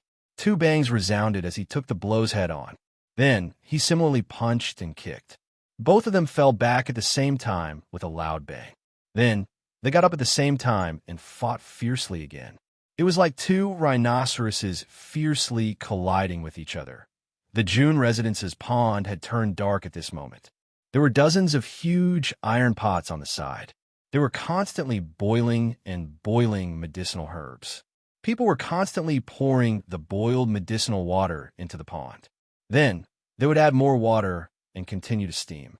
Nearly 100 big men were soaking naked in the pond. Their eyes were closed, and their faces were solemn. Naturally, they weren't bathing. Instead, they were undergoing another kind of training. During this period of time, June Moxie had thrown a large amount of medicinal herbs into the pond every day. The entire pond would be changed once every 3 days. These big men would jump into the pond and soak their bodies in it after their daily training. They would absorb the medicinal herbs and recover from their fatigue. The reason why this was considered another kind of training was because the temperature of the hot water in the pond was close to boiling. If their bodies hadn't reached a certain level, they would have been cooked if they stayed for a while. It was also because this medicinal water contained a large amount of precious medicinal herbs. Not only did it dispel the soldiers' fatigue, but it also nourished and conditioned the soldiers' bodies. This allowed them to withstand such harsh training. Of course, they had to pay a corresponding price for using such good water. Even the task of changing the water was done by them. Moreover, they weren't allowed to take up the training time. Jun Mo's training methods couldn't even be described with the word cruel. Even Jun Woo-yi, who had always been a strict commander, felt that Jun Mo's training methods were somewhat cruel and inhumane. Jun Moxie was hidden at the side. He was carefully observing each and every one of them. During this period of time, he would change the intensity of training almost every day. These big men would be surprised to find that the intensity of training that they had adapted to yesterday was no longer able to withstand today's training limit. There was a limit at every moment. As for their current training, every moment of every day, they were surpassing their limits. The strength of their bodies would rise a little every day or two, and the profound energy in their bodies would increase a little every few days. Even though it might not be very obvious, it was an abnormally real increase. Such a speed of improvement was simply shocking. The Xian-Qi in their bodies wasn't very high. The strongest among them was only at the pinnacle of the Gold Xian realm. In fact, most of them were stuck at the Silver Xian realm. However, the strength of their bodies had reached a terrifying level. A little further away, a row of 50 big men stood at the foot of the wall in a horse stance. Their eyes were closed. Beside each of them, there was another person holding a thick wooden stick. They were gnashing their teeth and swinging it with all their might. The wooden stick carried a sharp sound as it hit every part of their bodies. It was as if the wooden stick was slapped on cowhide. However, they didn't seem to be in pain. At most, their faces would twitch a little or their brows would furrow. Other than that, they didn't have any other reaction. Their bodies were still standing firm and strong. After each of them had been slapped over 100 times, they finally breathed out heavily. They stopped their horse stance and twisted their necks to move their wrists and ankles. Suddenly, a series of violent slapping sounds could be heard. It was as if firecrackers had been set off. Then, they picked up their wooden sticks. The 50 men who were originally responsible for beating the men stood at the position of the men who were beaten. They closed their eyes, got into a horse stance, and lowered their hands. The muscles on their bodies immediately tensed up. Whistling sounds could be heard again. However, the positions of the men who were beaten and the men who were beaten had changed. After the two teams had finished taking turns to beat the men, an order was given. The 100 men were divided into two groups and entered the field. The 100 men who had been fighting desperately on the field also lined up neatly under the order. Everyone was panting heavily as they moved neatly towards the foot of the wall. Then they would either beat the men or be beaten. Under the command, these 100 people started a terrifying brawl without any hesitation. Every punch and every kick was aimed at the vital points: the chest, the throat, the temple, the back of the head, the genitals, the knees, and all the other joints. One could imagine how tragic the situation would be if one of them could not block the attacks. However, these burly men were all used to it. They accurately blocked their opponent's attacks and looked for any possible gap to attack the opponent in front of them. Even if they were hit, they would try their best to maintain their position where their skin was thick and their flesh was unimportant. Occasionally, someone would be punched in the nose by his opponent, causing blood to flow. However, regardless of whether it was his opponent or himself, their expressions did not change. Their gazes were cold. It was as if the ones who were bleeding were not themselves or their comrades, but the enemies. With a whistling sound, nearly 100 men in the pool stood up at the same time. They put on their clothes and lined up on the shore. Everyone in the field stopped fighting at the same time. They took off their clothes and entered the pool in an orderly manner. As for those who had just come ashore, they began an even crueler sparring session. This time, it was not one-on-one. Instead, it was a crazy fight between two teams without a target. It was either one against several or several against one. At this moment, they were still being attacked by several people.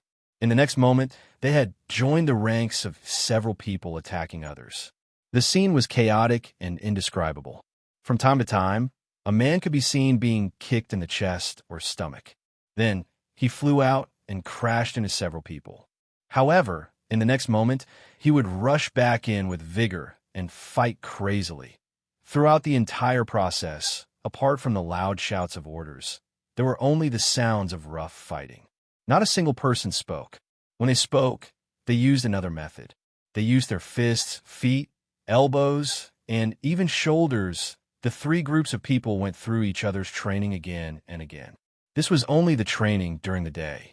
At night, apart from cultivating profound energy, the other training was even crueler than the training during the day, because that was the training of weapons. Everyone gritted their teeth, risked their lives, and used all their souls to accept the training. In their minds, there was only one thing that was very clear. They must reach the standards of the young master. Because the young master had said that the assessment was getting closer and closer. When the time came, those who did not pass the assessment would be kicked out. They would continue to do the work of guarding the house and cooking.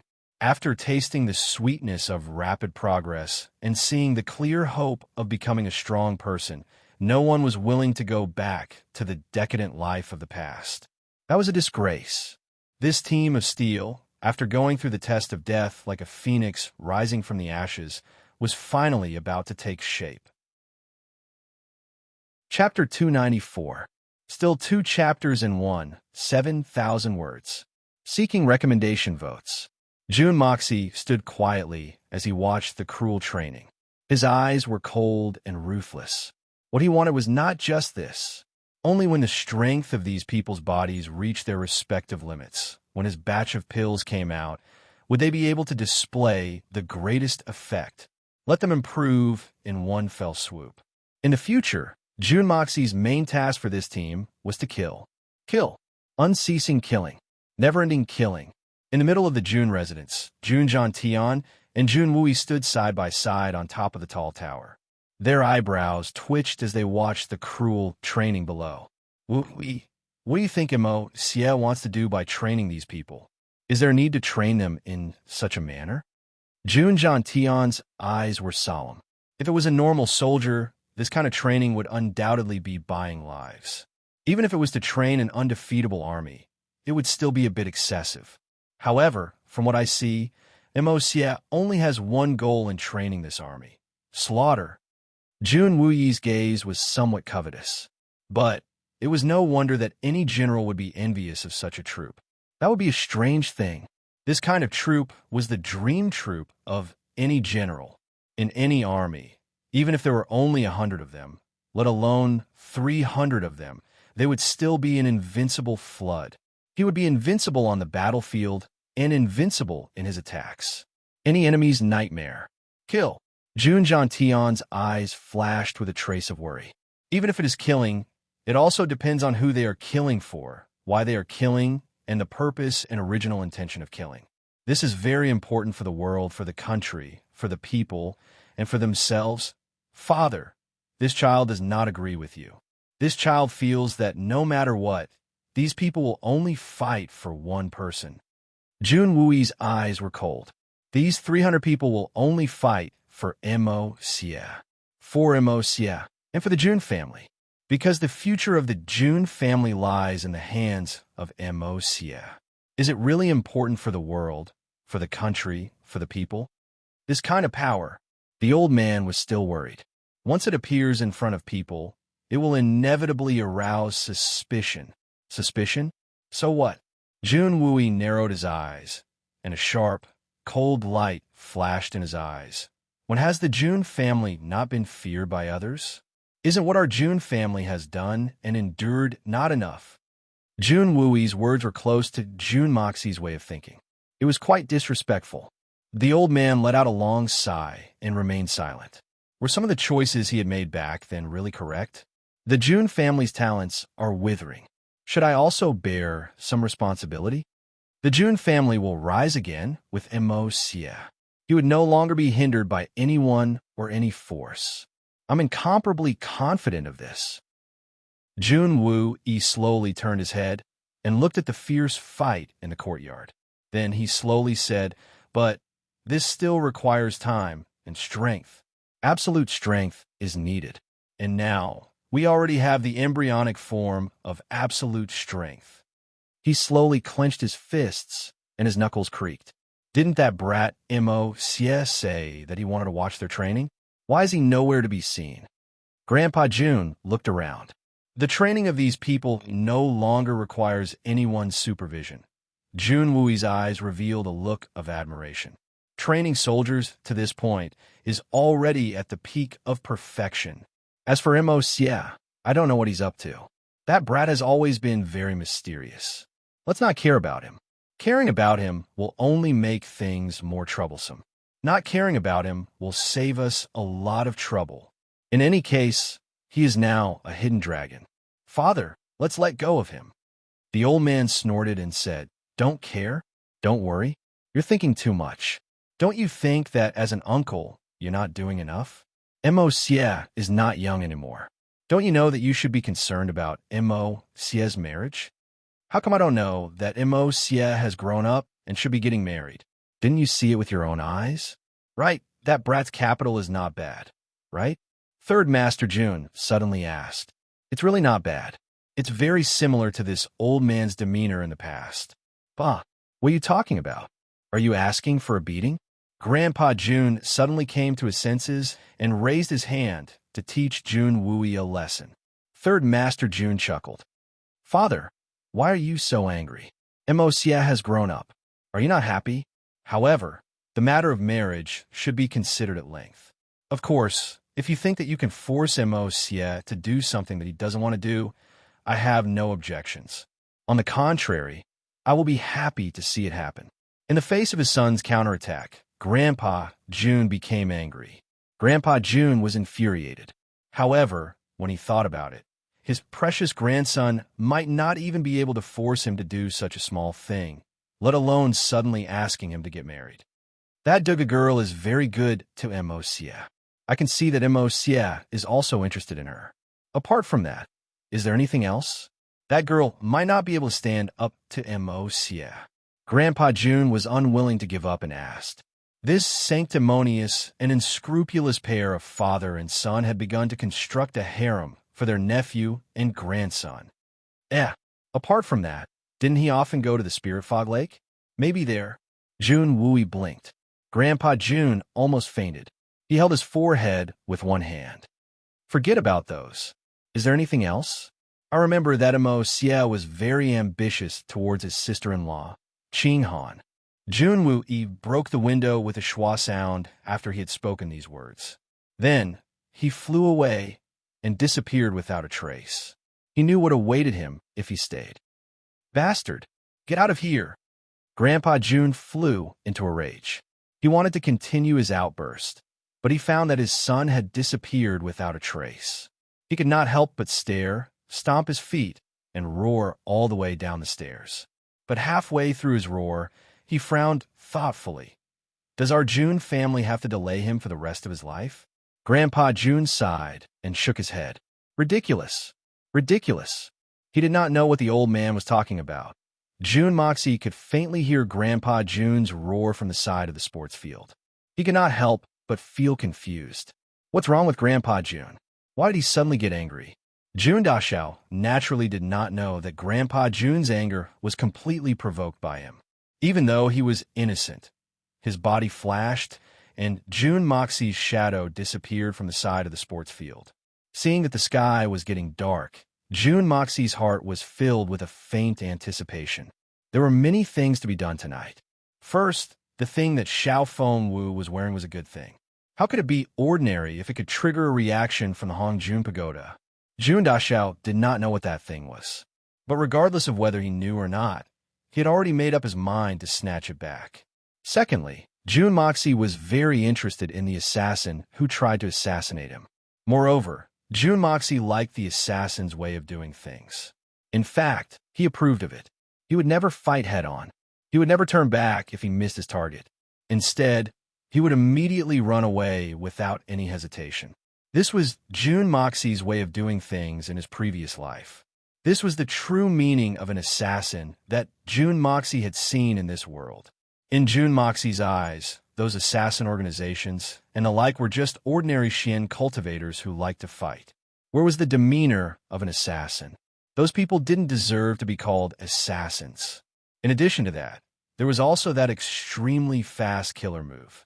Jun Moxie was confident that his lethality would increase by several levels if he could get his hands on that divine skill. In fact, he could even try to kill his opponent if it was Shun Xian's people. There must be a profound mystery behind it. Jun Moxie was startled as he approached his courtyard. He stopped his chaotic train of thoughts, and his figure also stopped moving forward. Two small figures were kneeling at the entrance of his courtyard. It was hard to tell how long they had been kneeling there. Their backs were thin and frail, but they exuded a stubborn aura that would never admit defeat. Jun Moxie sighed. Then, his figure appeared like a ghost and slowly walked over. Jun Wu Yi and Jun Mo Xie had rescued these two youngsters from the Huanghua Hall.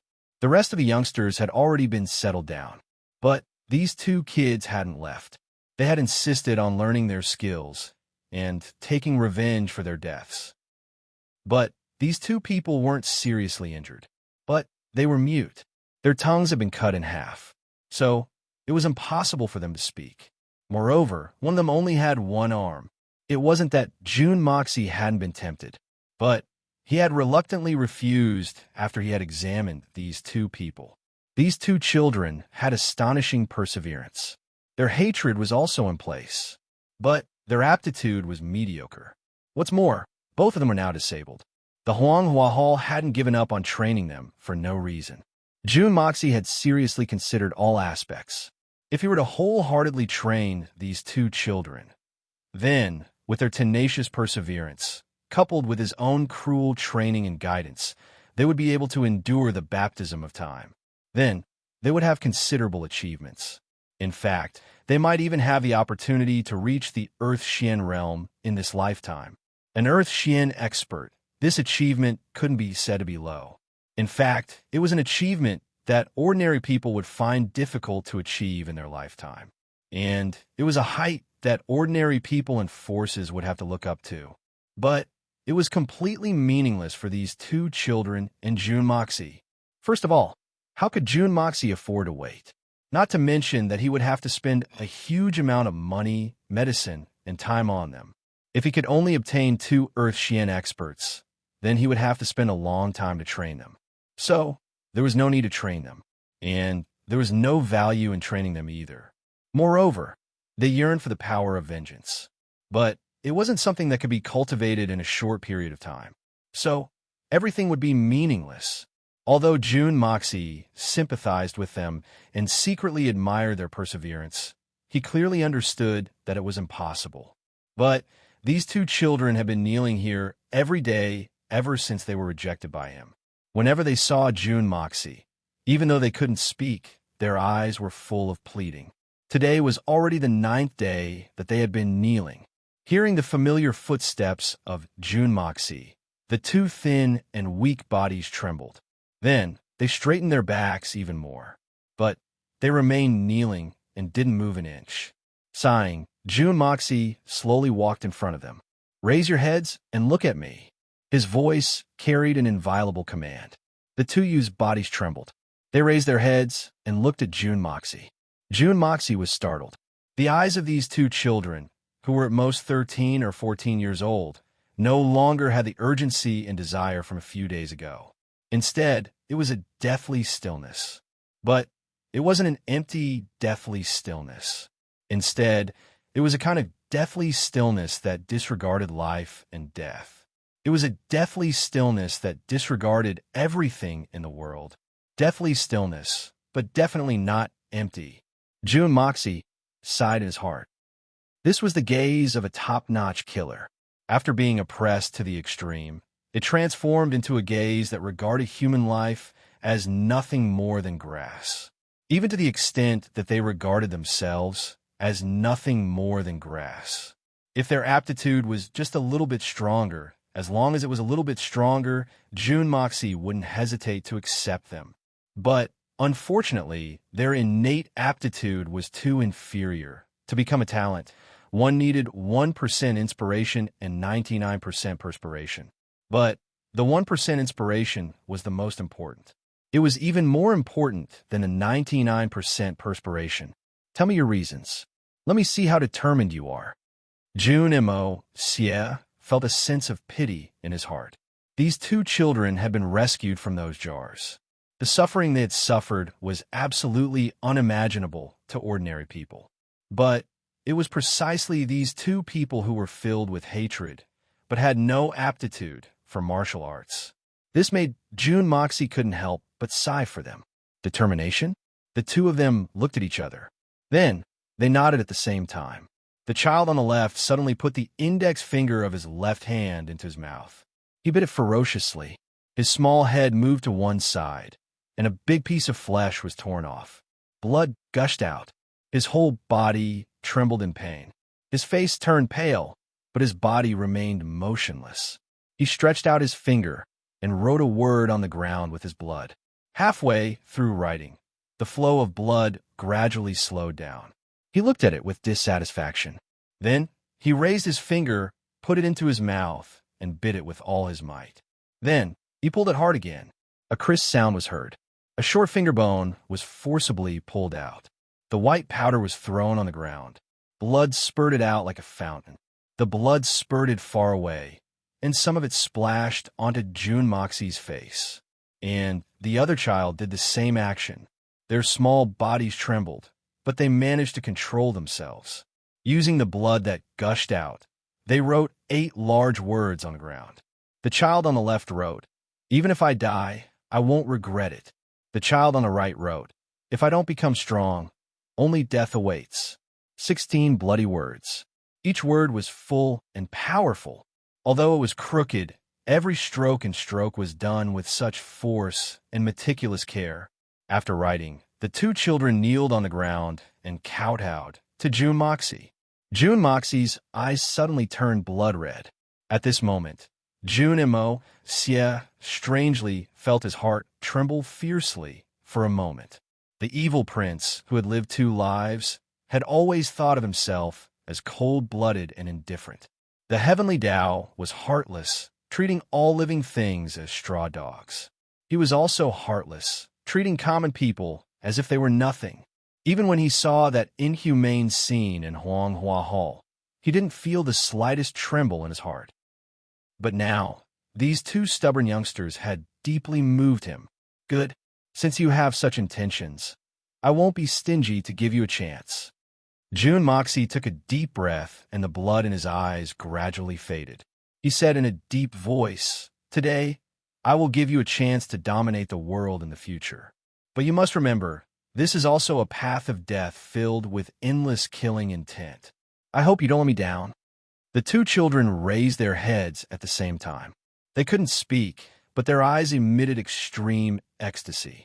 In an instant, the ecstasy turned into incomparable determination. It was as if they had used all their souls to make a decision. At the same time, they kowtowed to June Moxie. Their foreheads split open and blood splattered. June Moxie picked up the 2 people and rushed through the door at lightning speed. The 2 youngsters had suffered so much pain. Although they didn't make a sound, if they weren't treated in time, there would definitely be problems. Very big problems. Since June Moxie had promised to help them, he would never allow any accidents to happen to them. With such perseverance and ruthlessness, even if their aptitude wasn't good, couldn't it make up for it? There were many people with good aptitude in the world, but how many people could have such perseverance and ruthlessness? Without enough effort, it didn't matter how talented you were. If one could be so ruthless to himself, what about to his enemies? At the entrance of the small courtyard, the 16 bloody words shone brightly under the last ray of light between heaven and earth. Cut into 1,000 pieces, no regrets until death. If you don't become strong, only death awaits. The curtain of night fell with a loud rumble. Looking at the 2 thin and weak figures on his bed, June Moxie frowned and thought hard. Now, The place where June Moxie lived was completely filled with injured people. The strong smell of medicine filled the air. On the big bed on one side, Yigahan was lying there calmly. His breathing was still weak, but his life was no longer in danger. On the other side, the other bed that Junimo Xie had tidied up was occupied by those two little fellows again, 3 injured people, 3 disabled people. Junimo Xie had finally agreed to their request. So, the 2 youngsters couldn't hold on any longer and fainted. But even when they fainted, they still didn't make a sound. They didn't even groan. He had seen ruthless people, but this was the first time that June Moxie had seen someone who didn't even have the slightest martial arts foundation to be so ruthless to themselves. These 2 little devils were even more ruthless than him, since he had promised them. How could he train them in the shortest amount of time? This was the thing that June Moxie couldn't decide on the most. Using Xianqi? This method definitely wouldn't work. If they had the aptitude to cultivate Xianqi, they wouldn't have been stuffed into a big jar by the people of Huanghua Hall. Forget it. Junimo Xie fiercely stood up. His eyes suddenly emitted a fierce and ominous glint. If worst comes to worst, I'll make an exception and teach them the techniques of my previous life. They'll practice according to the standards of my past life. As for how far they can go, that will depend on their luck. If they can quickly ascend to the 4th level of the art of unlocking heaven's fortune, they can also refine the cleansing marrow pill. Let me personally create 2 ultimate killing gods that will shock the entire Xian continent in the future. With this kind of ruthlessness, this kind of willpower, in addition to my cultivation method and elixirs, even if I have to forcefully pile them up, I will definitely create 2 terrifying fiends. Quietly walking out of the door, June Moxie sat on the threshold and looked up at the night sky. His thoughts wandered. It had been a long time since he had crossed over, but tonight, these 2 stubborn youngsters had brought up his worries. In his previous life, wasn't he the same as these 2 children, risking his life to train and destroying himself? How many times had he gone into shock from training? How many times had he trained himself to the brink of death, constantly spinning around? How did the unparalleled reputation of the evil monarch come about? Who knew how much effort, sweat, blood, and tears were hidden behind this prestige? Among the disciples of the same sect, other than himself, even the most hardworking one had the confidence that his training load would be 3 times more than his. If a man wanted to succeed, if he wanted to achieve unparalleled fame, then he had to be ruthless to himself. Being ruthless to the enemy was nothing. Being ruthless to himself was the true ruthlessness. Disregarding one's own life, that was the true pinnacle of assassins. Only then could one be truly successful in every endeavor. Any worries in one's heart were all obstacles. These were the words of his master in his previous life. A face floated in front of June Moxie's mind. A face as black as iron and as cold as ice. The murderous aura in his eyes seemed to condense into a substance. But it was this pair of eyes that always gave him a sense of relief every time he looked at him. Although he tried his best to conceal it, June Moxie could clearly feel it every time. Now, this pair of eyes seemed to have traversed through 2 different worlds and was looking at him from afar. It was as cold as ever, but with a hint of peace. "Master!" June Moxie sadly lowered his head and hugged his knees, motionless. A trace of light seeped out from the crack of the door, elongating his shadow. In the night wind, his figure somewhat shrank, somewhat lonely, desolate. Experts, were they really so worthy of people's yearning? Soft footsteps sounded behind him, and then a warm coat was draped over his body. June Moxie still did not move. Suddenly, he asked, "Coer, tell me, do you want to become an expert?" "Ah!" Little Lolita exclaimed in a low voice. She was obviously very surprised. "Expert? What's the use of that? What's the use of that?" "It's a very interesting question. As long as you become an expert like Old Eagle, you can kill whoever you want and roam the world freely for the rest of your life. Are you willing to do that?" June Moxie said in a deep voice. Coer came to his side and quietly sat down next to him. She slightly tilted her head and rested her cheeks on her hands. She looked at the moon in the sky and began to think seriously. The moonlight shone on her face, adding a gentle and beautiful hue. After a long while, Ku-Er shyly smiled and said, "Expert. I don't want to become that kind of expert." "Oh, why?" Jun Moxie slightly tilted his head and looked at the little girl. Ku-Er's words had really surprised him. Hitman Jun knew that as long as anyone had the opportunity to become an expert, he would at least give a verbal answer regardless of whether or not he could achieve it in the future. Ku-Er shyly lowered her head and gently bit her fingernails. "Young master, I don't know what it feels like to become an expert, but I really don't want to. Maybe it's very glorious, and I can enjoy the attention and praise of millions of people, but I don't know what to say. But I'm just a little girl, young master's little girl. I only hope that I can serve young master for the rest of my life. I want to see young master wear the clothes I wash every day. I want to see young master eat the food I make every day. I want to wait for him to come home. I just want to be an ordinary woman." Ku-Er shyly smiled after she finished speaking. "Young master, I'm saying this, isn't it very unambitious? But I really don't want to become an expert." "No, what you said is very good. This kind of Ku-Er is the most adorable little girl I like the most." Jun Moxie carefully sized up the little girl beside him for the first time. Under the soft moonlight, Ku-Er's skin was delicate and white. A few strands of her soft hair were fluttering in the wind. Her long eyelashes were fluttering restlessly, and there seemed to be some fine hair sticking to her ears. The little girl felt restless under Jun Moxie's gaze. She awkwardly twisted her fingers and pretended not to see anything. But her heart was thumping wildly, and her pretty face slowly turned red. She slowly lowered her head and felt as if there was a small deer in her heart. Jun Moxie gave an amused smile, and his mind suddenly felt exceptionally relaxed. With such a lovely little girl by his side, Jun Moxie's heart felt very peaceful. In fact, he even felt a small but heartfelt happiness. Everyone has their own way of living, and this can't be forced. Just like this little girl, her dream was very simple, but it was also very practical. Moreover, it was also very warm. He gently stroked her beautiful hair and said, "It's late. You should go back to your room and sleep." Jun Moxie was surprised to find that his voice was actually very gentle. It was as if he was talking to the little junior sisters who had just entered the sect in his previous life. And Ku-Er meekly lowered her head and responded. She slowly stood up and felt as if her cheeks were burning. Her whole body felt weak, and she slowly walked towards her room. After walking 2 steps, she suddenly remembered something and turned her head to say, "Young master, you should also rest early." She turned her head and realized that Jun Moxie, who was just beside her a moment ago, had disappeared without a trace.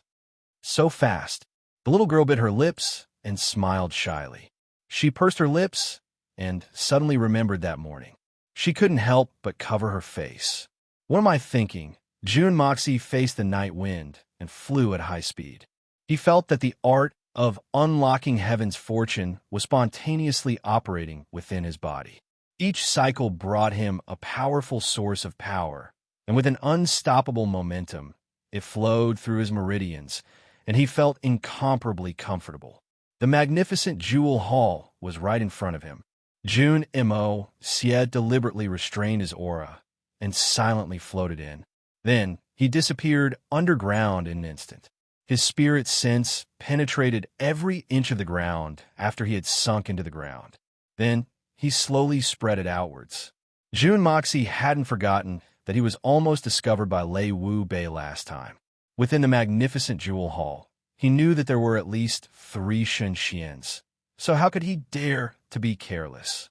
Being cautious was a necessary characteristic of a top assassin.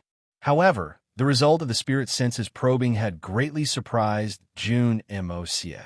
Since when did the magnificent Jewel Hall have so many experts? This was quite a terrifying strength. Jun Moxie clearly detected that there were more than one strong spirit sense hovering in all 4 directions of the magnificent Jewel Hall. Each and every one of them had a cultivation level close to that of Tianxians. Jun Moxie carefully perceived that there were actually 7 people. The other 2 who were slightly weaker were presumably Xiao Han and Mu Shuetong. Since when did the peak of Tianxian's cultivation level become so rampant? Or could it be that reinforcements have arrived from the Silver Blizzard City? And in the middle, there were several powerful spirit senses. It should be Shan Xian's cultivation level, and even one of them, in Jun Moxie's perception, was not inferior to the solitary eagles. That was an existence close to the great master level. Chapter 295. 6 Shan Xian Peak, 7 Tian Xian Peak, and 2 Tian Xian Intermediate. This was a terrifying force for the Tianxiang city at the moment. Why did the Silver Blizzard City send such a group of experts? Jun Moxie didn't need to use his but to figure out the answer to this question. If it wasn't for the Jun family, then who else could it be for? The reason why so many people had been dispatched was naturally because of one of the 8 great masters, Solitary Eagle, who was stationed at the Jun family's residence. If this force was coordinated well, then they might even have the strength to kill Solitary Eagle. Jun Mo Xie carefully controlled the yin-yang escape. Then he drilled into the middle of the large room and quietly hid himself. His main goal now was not simply to seize the treasures.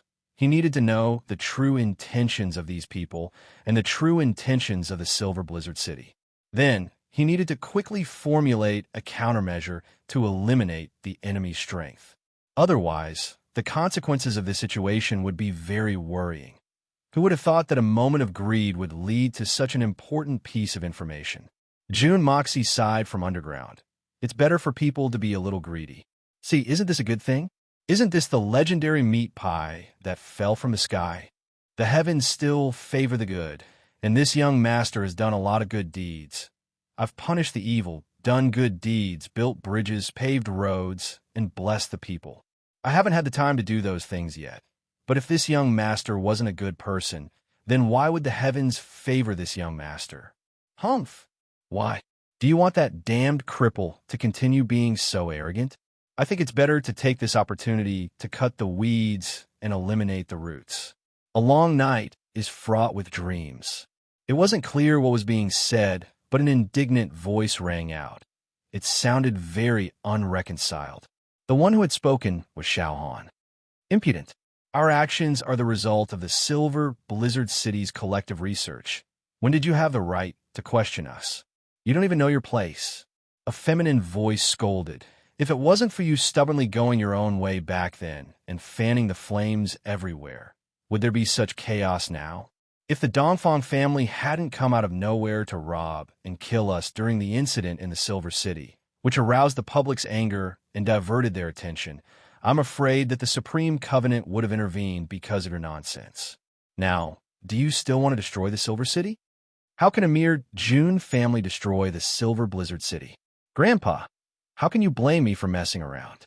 This was the hatred of stealing his wife. It was as irreconcilable as the murder of one's father. Let me ask you, which man in this world could swallow this insult? Xiao Han's voice was very agitated. Grandpa. Xiao Han's grandfather? Wouldn't that be the highest-ranking person in the Xiao family in Blizzard Silver City? Is this Xiao Xingyun or Xiao Buyu? Jun Moxie held his breath and continued to eavesdrop without moving.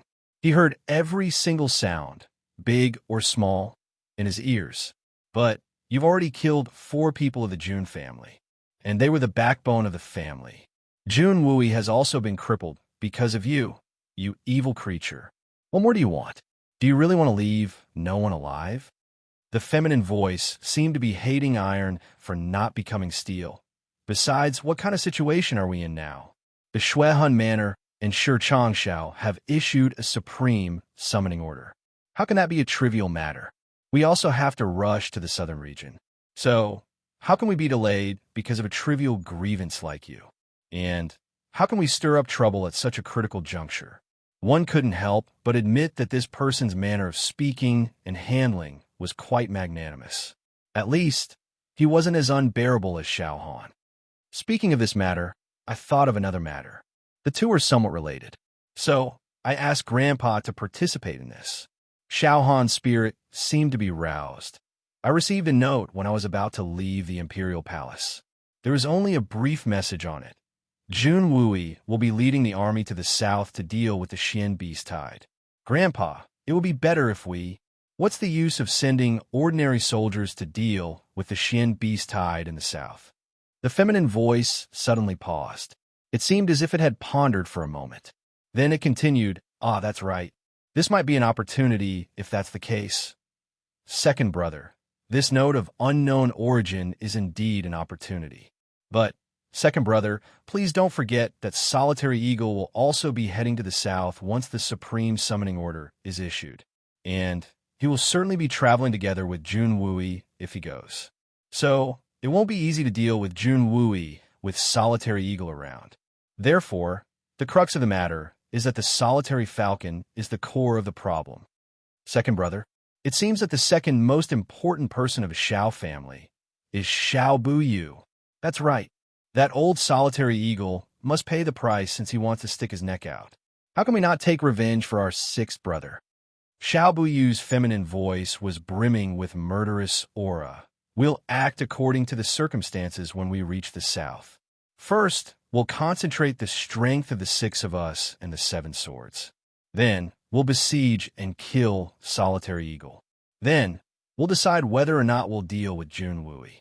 Everything will be under our control as long as Solitary Eagle isn't there. Moreover, we can just push the blame onto the Xian beasts in that kind of place. And everything will be over. Second brother, do you mean to let them go for the time being? Then, we'll deal with them when we reach the south? An old voice asked. Jun Moxie could tell that it was the voice of the third elder. That's right. The Supreme Summoning Order has already been issued. I'm afraid that the other great masters will launch an attack on the Silver Blizzard City if we continue to fight each other before we reach the south. And we'll challenge the great masters. So, we can only deal with them when we reach the south. Xiao Buyu spoke in a gloomy manner. Moreover, there's also that mysterious black-clothed, masked man. Xiao Buyu's voice became even gentler. He disregarded his status to snatch our Xiao family's soul-replenishing jade. So, that means that it's extremely important to him. He'll come to snatch it again if he finds out that it's on Feng Wu's body. The reason why I've left Feng Wu alone in this room is to make things more convenient for him. He smiled gloomily and said, that mysterious man's abilities will inevitably lead to casualties if he tries to snatch it. So, he won't have to waste any effort to snatch it now that it's on Feng Wu's body. So, he won't cause any trouble. I've already placed a restriction on it. Moreover, I've also added the 1,000-mile soul-locking incense. Xiang's son is also on standby. We'll be able to find him even if he goes to the ends of the earth as long as we have it in our hands. He won't be able to escape. So, we must concentrate all our strength once we've identified our target. And we must kill him in one fell swoop at all costs. Take back the soul-replenishing jade. Second brother is wise, everyone said in unison. It was clear that everyone's spirits had been roused. Only Jun Moxie was left stunned. Is there such a good thing? Give it up. It had to be said that Xiao Buyu's trick would be effective against anyone in this world. In fact, even Yin Bi-chun would be able to find some clues if he were to get his hands on it. But this trick was useless against Jun Moxie. It's like using a honey trap on a eunuch. This analogy is somewhat inelegant, but the principle is the same. Suddenly, the elders were startled. Second brother, you can already use a restriction on your spiritual sense? Doesn't that mean you've already reached the 4th level of Shun Xian? Hee hee. Xiao Buyu's laughter contained a sense of complacency. I'm ashamed. I've been in seclusion for 10 years, but I've finally made this step forward. This is also the reason why I'm confident that I'll be able to capture that mysterious man. Congratulations to second brother for making such great progress, everyone said in unison. However, Jun Moxie snickered in his heart. Confidence? Are you talking about confidence in front of this young master? This young master will treat your spiritual sense restriction and your 1,000-kilometer soul-locking incense as nothing more than a fart. Well, No one is allowed to leak any information if we succeed in dealing with the Jun family this time. Do you understand? Xiao Buyu's eyes radiated power in all directions as he spoke in a serious manner. Of course. Otherwise, the lord of the city will blame us, and no one will feel good about it. Moreover, the Jun family has the backing of the Dongfang family, so everything will have to be done in secret. Everyone chuckled and started to discuss other things. Jun Daxiao was very angry at this moment.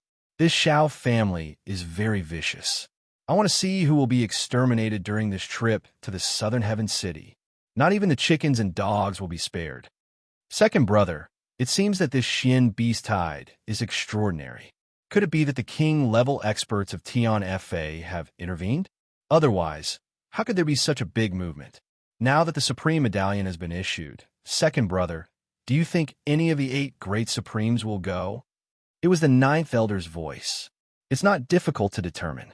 The first great master Yun B. Chen hasn't appeared in the world for many years.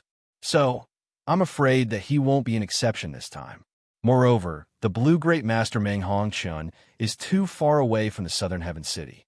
So, I'm sure that she won't go even if she receives the news. But the cold-blooded master Lei Wu Bei and Solitary Eagle will certainly go. After all, they're in the Tianxiang City. So, they can't run away even if they want to. The great master of life and death, Shi Changxiao, is already at the Shuehan Manor. Li Ju Tian won't disregard his own safety. So, he will certainly return to the manor. Based on a rough calculation, 4 of the 8 supreme martial artists had already arrived. Moreover, we will be going to the Silver Blizzard City on behalf of the City Lord. Moreover, I'm afraid that our overall strength will be the strongest among them. The Great Master Wen Tian is the only one who can't be sure. So, he may or may not go. However, the tyrannical strength that we have gathered should be enough to deal with this Xian beast tide, even if he doesn't go. Xiao Buyu smiled slightly. He seemed very confident, but the Xian beast tide is very strange. I've heard that they attacked the Shuehan Manor as soon as they arrived. Second brother, I don't remember Tian Fa and the Shuehan Manor having any conflict. The third elder frowned. There must be a reason why the Xian beasts have come out of Tian Fa. So, there must be a reason why they attacked the Shuehan Manor. We'll know the reason when we get there. Xiao Buyu closed his eyes. It seemed that he didn't wish to speak anymore. Everyone became silent. These people were naturally confused about the reason behind the Xian beast tide. However, Jun and Mo Xie had already guessed the gist of it from underground. Jun Moxie couldn't help but smile bitterly. I'm afraid that this Xian beast tide has something to do with me if my guess is correct. Chapter 296. Jun Moxie remembered that he had negotiated with Long Crane and Bear Mountain to harass the Shuehan Manor and to break the legs of the young master of the Shuehan Manor. Then, he would help them break through their bottlenecks as long as they accomplished this goal and returned to the Tianxiang City. This would be their reward for delaying the Shuehan Manor. They had agreed to a time limit of half a month, but Jun Moxie had extended the time limit to 1 month. He had thought that they would have accomplished this task by now, since they had made it sound so easy. But there had been no news until now, and Jun Moxie had found it strange. But now the sudden outbreak of the Xian beast tide was caused by these 2 fellows. Who else could it be? But I had only asked them to delay the Shuehan Manor. I didn't ask them to deal with the entire world's Xian experts. What was going on now that they had created such a huge commotion? Jun Moxie was puzzled as he thought about this. Those 2 should have known about the stakes in this matter. But why were they so unwise? Is there really another reason? Jun Mo Xie obviously didn't know that even the 2 Xian beast kings who had rushed to the Southern Heaven City in high spirits were extremely gloomy about this matter. Man proposes, but God disposes. Dealing with the Shuehan Manor without Master Zhu Tian's protection was a trivial matter for these 2 Xian beasts. Moreover, they didn't need to confront the Shuehan Manor directly. They only needed to harass the Shuehan Manor on a small scale. However, the 2 Xian beast kings hadn't expected that their appearance in the Tianxiang City would arouse the vigilance of the Master of Life and Death, Shi Changxiao.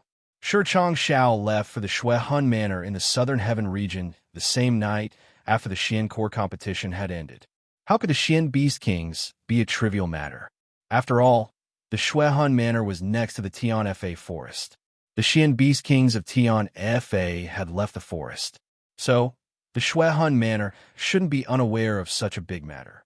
Coincidentally, the great master Li Ju Tian had returned to the Shuehan Manor at the same time. He was tired from his travels and wanted to return home. Everything that should have happened and everything that shouldn't have happened at this specific time happened with great vigor.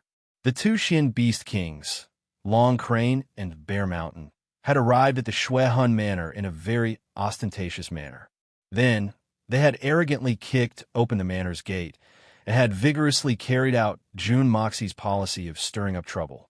First, they had wantonly burned, smashed, and looted everything. Then, they had thrown the entire Shuehan Manor into chaos. Call your young lord out. Let me break that brat's legs, then I'll leave immediately. How could the Shuehan Manor agree to such conditions? As the saying goes, if the master is humiliated, the subject must die. The two Xian Beasts' cultivation was close to that of a great master, and their bodies were even stronger than that of a great master. But the Shuehan Manor also had more than 10 Xin Xians and dozens of Tian Xians. So, both sides had started a fight because of a disagreement. A great master was a great master, and a beast king was a beast king. Long Crane and Bear Mountain were like tigers in a flock of sheep. They were fighting in high spirits and hadn't fallen into a disadvantageous position.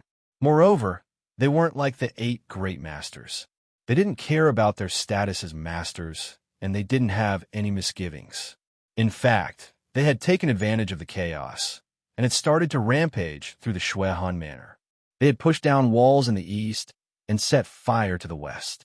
This had made the Shuehan Manor's Shan Xians extremely angry, but they had been unable to do anything about it. They had only been able to deal with the Shuehan Manor in a group fight. The two Xian Beast Kings had been wreaking havoc and had been very happy, but their joy had turned to sorrow.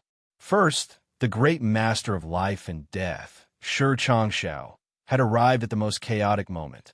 Shi Changshao had naturally chosen to stand on the side of the Shuehan Manor when he had seen this chaotic situation. So, he had joined the fray without demur and had resisted Bear Mountain by himself. The rest of the Shuehan Manor's men had been left to deal with Long Crane, and the situation had been reversed with the help of a great master. Therefore, Long Crane and Bear Mountain had fallen into a disadvantageous position. Their mission would have been considered complete if they had chosen to retreat at this time. But they were Xian Beast Kings. So, how could they lose face like this?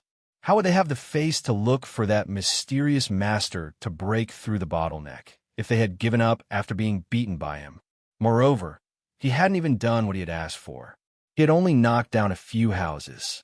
How could that be considered as causing trouble? Moreover, he had specifically stated that he had asked for Li Tongyun's legs to be broken. But we haven't even seen his shadow yet. How could that mysterious master be so easily fooled? It had to be said that these two Xian Beast Kings were very honest. They had been entrusted with a task and were very loyal to it. Isn't it just Shi Changshao? Let's fight again tomorrow if we can't beat him today. Then, let's see who can last longer. Don't tell me that you humans are more resilient than us Xian beasts. This is outrageous. After all, the two of them had thick skin and thick flesh. So, they didn't care about the attacks of those below the Great Master level. So, they continued to fight fiercely even when they were besieged. In fact, they seemed to be getting more and more courageous as they fought. In fact, they had managed to kill several people in a short time. Then, the two Xian beasts didn't have the demeanor of an expert. They left Shi Changshao alone and continued to wreak havoc in a frenzied manner. Then, they didn't wait for the people to catch their breath and continued to cause trouble the next morning. In fact, it seemed as if they wouldn't stop until they had achieved their goal. These two Xian beasts had the demeanor of a very persistent person. Their persistence had caused the entire Shuehan Manor to complain incessantly. It's not that there aren't any experts. In fact, There are many experts like Shen Xian, but the gatekeeper can't always be Shen Xian, right? These two Xian beasts were super experts, so even an immortal wouldn't be able to guard against them. Many people could fight these two beasts one-on-one, but they didn't have the ability to keep them here. So there was no need to talk about killing them. The experts were getting more and more tired. But the two Xian beasts were getting more and more excited. They felt that these few days were the most exhilarating days of their lives. However, a tragedy happened at this time. Li Ju Tian had returned. One could imagine how furious the second, most powerful great master in the world was. I haven't been home for a few years, but my home is now being attacked. Moreover, the Shuehan Manor is in a state of chaos within a 300-kilometer radius. Smoke is rising everywhere. Everything has collapsed. Is this still the Shuehan Manor? Is this still the place I've painstakingly built over my lifetime? It's like a refugee camp. Li Ju Tian attacked in anger and nearly killed the two Xian Beast Kings on the spot. The two Xian Beasts were formidable, but it depended on who they were up against. They might be able to fight against Shi Changshao, but they weren't a match for the second great master, Li Ju Tian. Moreover, they had played too much, so they were like an arrow at the end of its flight. They were exhausted and no longer in peak condition. Fortunately, the two Xian Beasts had intrepid bodies, so they were barely able to contend with Li Ju Tian for a while. The two Xian Beasts were seriously injured, and the Shuehan Manor was victorious. Li Ju Tian had spent half of his life building the Shuehan Manor, but many of the Tian Xian and Shan Xian experts had been injured by the two Xian Beasts. Li Ju Tian had defeated the two Xian Beasts, but he hadn't been able to kill either of them, so it could be said that it was a Pyrrhic victory at best. However, the old Manor Lord had returned. The great master of life and death had come to visit. Moreover, he had defeated the two Xian Beast Kings. This was a cause for celebration. But something unexpected happened when the banquet was being held that night. Without any warning, Xian Beasts, as far as the eye could see, directly rushed over. There were low-level Xian Beasts, middle-level Xian Beasts, and even higher Xian Beasts. There was nothing they couldn't have imagined. The most frightening thing was that the pack of Xian Beasts had come in tens of thousands of them. They were like a surging wave. The Shuehan Manor had just dealt with the wolves, but they had suffered even more losses. The Xian Beasts had retreated without a trace. How lucky! Everyone breathed a sigh of relief. Then they saw the Tian Fa Forest specialties, the gold Xian man-eating ants, rolling towards them. It wasn't luck, but misfortune. But this wasn't the end. Not only did they have to deal with the man-eating ants, but they also had to deal with the attacks of the flying Xian Beasts. It was said that the Shuehan Manor had been in complete darkness for 2 days. Two great Xian Beast Kings had suffered a loss. How could this be? This had directly triggered a Xian Beast tide. This time, it wasn't just to fulfill the promise with that mysterious expert. It was a matter of face and hatred. The dignified Xian Beast Kings had been beaten to the point of running away with their tails between their legs. How could they lead the Xian Beasts if they couldn't get back at them? Moreover, the most outrageous thing was that the experts behind Li Ju Tian had cheered and applauded when he had repelled the two Xian Beasts.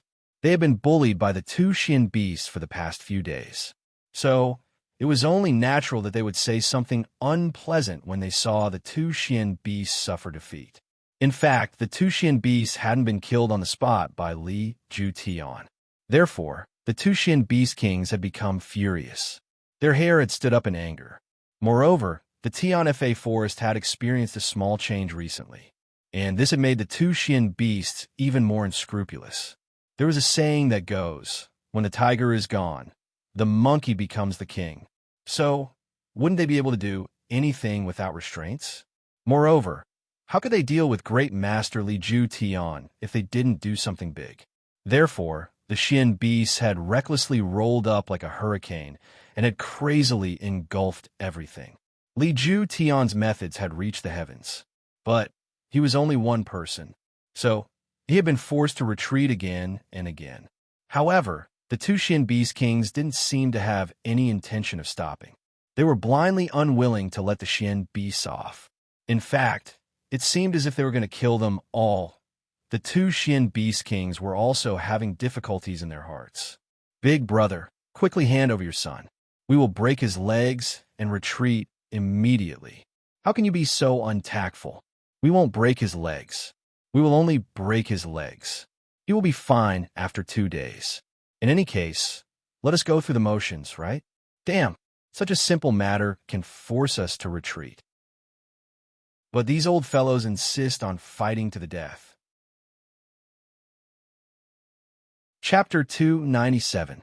However, what kind of person was Li Ju Tian? He was the second most powerful great master in the world, second only to Yun Bichun. How would he be able to survive if he were to hand over his son in such a situation? Therefore, it wasn't as if the two sides hadn't tried to negotiate. But every time they tried to negotiate, it would collapse in an instant.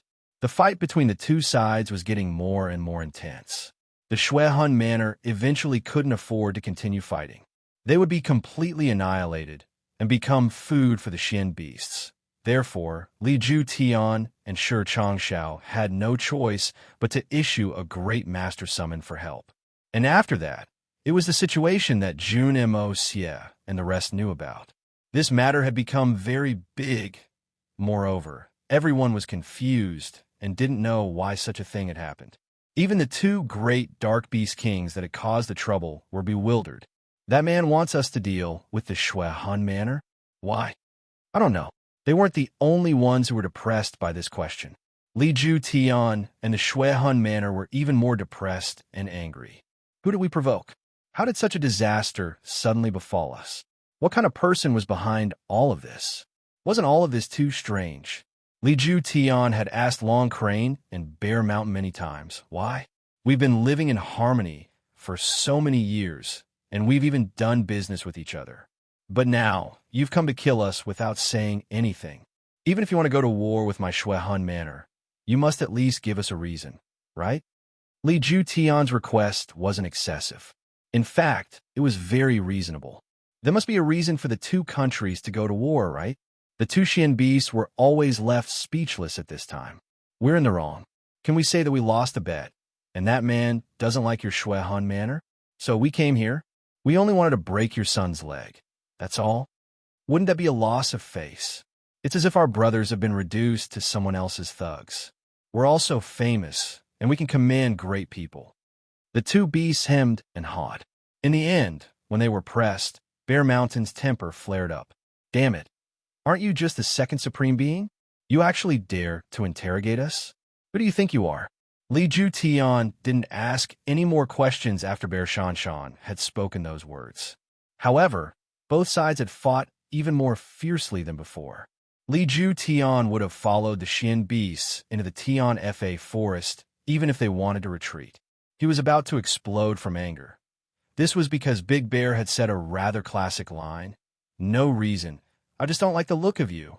Look at your Shuehun Manor's face. Didn't you use your numbers to bully us that day? We're going to bully you because we have more beasts today. What's wrong with that? Even if you don't feel embarrassed, as a neighbor, I still feel embarrassed. So I want to teach you a lesson. Li Ju Tian was 100-year-old second great master. So much so that he almost vomited blood. The fight between the two sides had escalated after these words had been spoken. Li Ju Tian had also brazenly issued the great master summons after these words had been spoken. Both sides had reached a point where they wouldn't rest until one of them was dead. Therefore, thousands of people and Xian beasts had gathered together and started to fight to the death. It had even directly led to the current situation where there was a mountain of corpses and a sea of blood, forming a grudge that could not be resolved. However, no one knew the truth. Even the cause of this incident.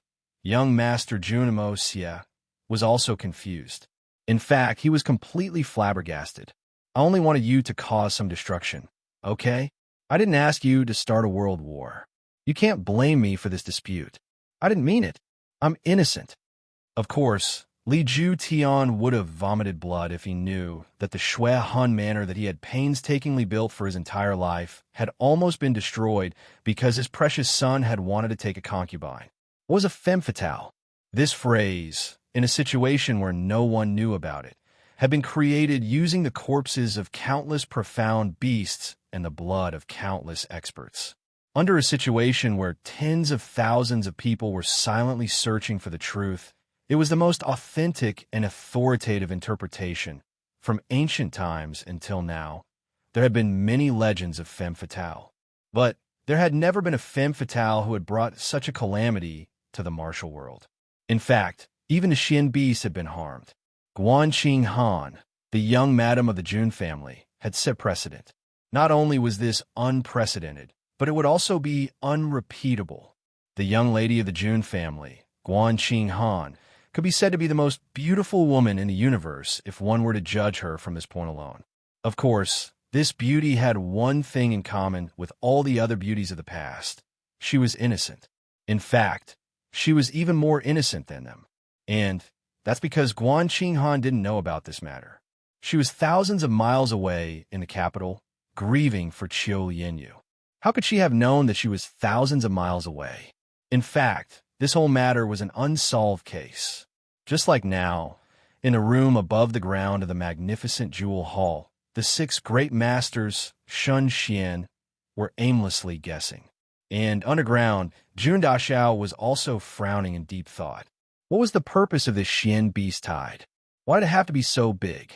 It really took a lot of thinking. Jun Moxie stood quietly on the ground, thinking back and forth several times. He felt that there was something wrong with this matter. There must have been some changes that went beyond his original estimation. Finally, he made a decision. What does the Xian beast tide have to do with me? This Xian beast tide is a good thing for me. Besides, even if I really wanted to go to the Tian Fa forest, it would be to hunt for treasures. Whoever wants to stop the Xian beast tide can go. I don't have the time to do that. Also, those old guys on the ground are really too hateful. They're actually scheming to deal with the third uncle and the Jun family. They even want to destroy my Jun family in one fell swoop. This is really intolerable. Then Jun Daxiao silently drilled out of the ground. He was still in a stealthy state. This was the mystery of the yin-yang escape technique. Even a very high-level expert would find it difficult to find him. Lei Wubei had noticed some clues about Jun Daxiao, but Great Master Lei hadn't been able to find him. Jun Daxiao was surprised by the keen senses of a great master, but he was also very confident in his own yin-yang escape technique. Even a great master couldn't find him. So, how could a small fry like him be able to? Xiao Fengwu wasn't in the room where everyone was having a secret meeting. Perhaps his status wasn't enough to participate in such a high-level meeting. However, Jun Moxie hadn't forgotten his main purpose for coming here. Even the Hongjun Pagoda has a reaction. Ah, the Xiao family's soul replenishing jade? This name is very hard to pronounce. Jun Moxie cursed in his heart, the corners of his mouth crooked. Xiao Bu used divine sense restriction? 1,000-mile soul locking incense? Humph. I'll put in the Hongjun Pagoda once I get it. I'm afraid that even a great principal's divine sense restriction won't be of any help, right? As for that bullshit 1,000-mile soul-locking incense, it doesn't matter how awesome it is. But it can't chase into my consciousness, can it? Isn't this the so-called, the devil rises 10 times as the righteous rises 1 foot? I'm better than you if you're better. The Xiao family's elders had isolated Xiao Fengwu in a room with good intentions, and they were waiting for me to steal it. They were cooperating with me in this way. Wasn't this tantamount to giving it to me with both hands? How could I disappoint such good intentions? How could I not accept them with a smile? Jun Moxie would feel guilty if he were to disappoint the second elder Xiao, who used good intentions. The second elder of the Xiao family was not only magnanimous, and generous. Therefore, Jun Moxie began to search every room in high spirits in order to find the hidden treasure. So, it shouldn't be difficult to find it since they've deliberately planned for me to steal it. Jun Moxie calmed himself down and carefully probed the various powerful divine senses in the room. And he discovered something in common. Almost everyone had dispersed their spiritual powers. Some were strong, and some were weak. and they were monitoring the secret room in the middle of the room. So it would be impossible for anyone to escape unscathed if they were to break into the room under the cover of so many spiritual powers. Jun Moxie smiled mischievously in his heart. He wasn't the slightest bit afraid. So he stealthily moved towards the secret room. Fu K, do you think you're a great master? Do you think you can monitor it with your divine senses? Are you thinking too highly of yourselves? Or are you looking down on me? Everything was as he had expected. Xiaofeng Wu's face was still pale. He was sitting cross-legged in the middle of the room. His eyes were closed, and his hand were placed in front of his chest. He was holding a jade pendant. That jade pendant was the object of Jun Daxiao's trip. It was the soul replenishing jade. This jade pendant was genuine. It wasn't adulterated. Jun Moxie could even feel that the jade pendant contained an enormous amount of pure energy. It was slowly being extracted from the pendant as Xiaofeng Wu breathed and circulated his Xian Qi. Then, it slowly transformed into Xian Qi that could be absorbed. Then, it seeped into Xiaofeng Wu's meridians. Xiaofeng Wu's complexion would improve a little after every 2 cycles of Xian Qi circulation. So this is how the Xiao family uses the soul replenishing jade. Jun Moxie suddenly understood. Jun Daxiao could clearly feel that the pure energy was slowly being transferred into Xiaofeng Wu's body. Xiaofeng Wu's absorption was only a drop in the ocean compared to the enormous amount of energy contained in the jade pendant. However, Jun Daxiao still felt distressed. How could a bastard like him, a lowly plaything of the Xiao family, be worthy of enjoying such a high-grade item? This behavior is a reckless waste of a heavenly treasure. It's worthy of the wrath of the heavens and the resentment of the people. Only I, this young master, can be regarded as appropriate. It's worth it. It's a perfect combination. Therefore, Jun Moxie didn't hesitate. His body quickly floated over. His right hand formed the shape of an eagle's claw. Then, he floated over to grab the jade pendant. It was as fast as lightning. Chapter 298. Xiaofeng Wu was wholeheartedly absorbing the pure energy from the jade pendant in order to repair his damaged meridians. He knew that he was being used as bait, so it would be a lie to say that he wasn't afraid. He was also afraid that the mysterious man would come too early.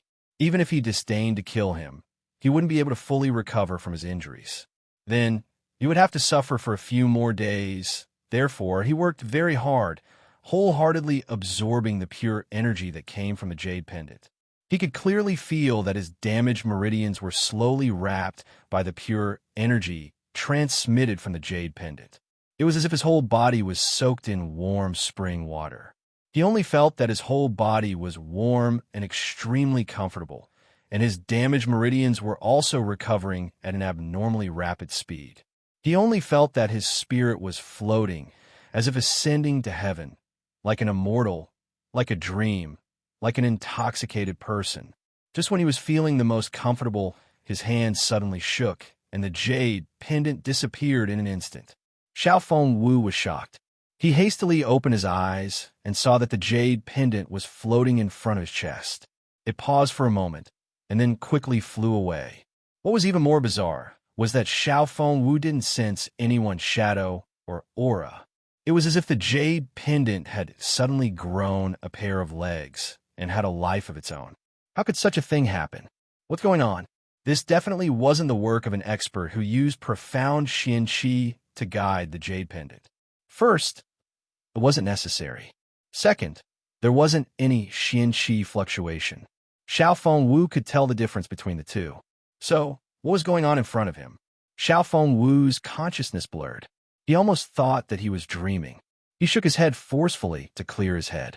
Seeing that the jade pendant was about to float out of the door, he thought of the mystical effects of the jade pendant and was very reluctant to let it go. Finally, he mustered up his courage and threw himself forward. At the same time, he screamed, "Help! The jade pendant has escaped! The jade pendant has escaped!" Jun Moxie, who was in the void, was so amused by this sentence that he almost burst out laughing and gave himself away. Damn it, this brat is too talented. Although this jade pendant was indeed a miraculous treasure, in the end, it was still an inanimate object. For it to be described as escaping, it was truly speechless. However, Xiao Feng Wu was in a hurry, and he couldn't clearly explain what had happened in front of him. He wanted to say that it had been stolen, but he clearly hadn't seen anyone do anything. In fact, he hadn't even seen the shadow of a ghost. Therefore, Xiao Feng Wu could only shout, "The jade pendant has escaped." However, he didn't realize how ridiculous it sounded when he said it, even though it was a very fitting way of saying it given the current situation. Someone is here to snatch the soul-replenishing jade. Jun Moxie grabbed the jade pendant, and it fell from Xiao Feng Wu's hand. Xiao Buyu's white eyebrows twitched as he stood up from the other room. He had placed a restriction on his spirit sense and had transmitted this information to his mind. Then a small green-feathered falcon flew out of Xiao Buyu's bosom and flew towards Xiao Feng Wu's room. It could be said that this outcome was within his expectations, but it wasn't reasonable at the same time. The third elder had described the tyrannical strength of this mysterious man. He had disregarded his status to take away a younger generation's treasure. So, he wouldn't have let go of the other half of the jade pendant. In fact, he was determined to get his hands on it. However, this secret room had been shrouded in the spirit sense of so many experts. Even a first great master Yun Bi Chun wouldn't have been able to break through such a formidable defensive power. So, it was likely that a normal person wouldn't have been able to enter this room without alerting the spirit sense of the guardians. However, this mysterious man had managed to sneak in without making a sound. Such a method could be said to be a rare and extraordinary skill. Xiao Buyu's thin body floated up like a white cloud in the next moment and flew out as light as a feather. He flew towards the secret room where Xiao Feng Wu was recuperating. At the same time, an extremely feminine yet exceptionally sharp long whistle was issued from his mouth. The sound wasn't loud, but it was unceasing. The entire magnificent jewel hall was instantly alarmed by this long whistle. The speed of a spirit Xian expert was extremely fast. Almost in an instant, a total of 12 peak experts had surrounded the room where Xiao Feng Wu was recuperating from his injuries. Everyone was completely focused and alert, ready to act at any time. An expert who could sneak into a secret room and steal a treasure while being shrouded by so many spirit senses couldn't be an easy opponent. This was the consensus of everyone present. This man is a great enemy. Xiao Buyu's clear voice hadn't yet finished. His eyes flashed with a murderous intention as he rushed towards Xiao Feng Wu's recuperating room. He was about 7 feet away from the door when the hard and thick red sandalwood door was attacked by his Xianqi. In fact, it had silently turned into fragments and disappeared in the air. Xiao Buyu's body moved like a dragon as he entered the room with lightning speed. This was Xiao Buyu's wishful thinking. Everyone would attack as soon as there was an anomaly. However, there was no need for everyone to barge into the room. After all, the situation would become chaotic, and the enemy would be able to escape. He would only need the strongest person to rush in alone. Then, the others would form a huge encirclement around the room. They would closely monitor the situation and block off any possible escape route. In fact, they would be met with a head-on attack as soon as that person came out, no matter which direction he went. Everyone on his side would erupt with their full strength as soon as they saw that person, and they would be able to block him for a little bit. In fact, they would only need to block him for half the time it takes to blink an eye. Then, they would have enough time to surround him and attack him together. Xiao Buyu was confident that even the weakest person on his side would be able to block him for a while. Even the leader of the 8 great masters, Yun Bi Chun, would be able to block him for a while. Even Yun Bi Chun wouldn't be able to do so.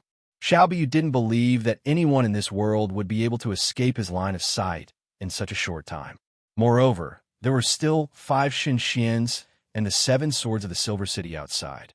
That mysterious person might be able to sneak in without a sound. But it would be a joke to think that he would be able to leave in the face of such a tight blockade. This plan was absolutely flawless. It was foolproof. There would be no mishaps. However, Xiao Buyu hadn't expected it, and there had been a mishap even if there had been no mishaps. He rushed into Xiao Fengwu's room as fast as he could. Shun Xian's Xianqi had already been activated. In fact, it seemed as if his entire body had turned into a violent tornado. He had already heard about the terrifying strength of this mysterious person from the rumors. Even though he was fearless, he was still wary of him. According to the description of Brother 3 and Brother 6, he was afraid that if he were to be careless, he might die at the hands of this mysterious person. How could he dare to be careless? His Xianqi protected his entire body as soon as he entered the room. Then, he spun around with a whoosh sound. He looked like a ballerina performing a very difficult maneuver.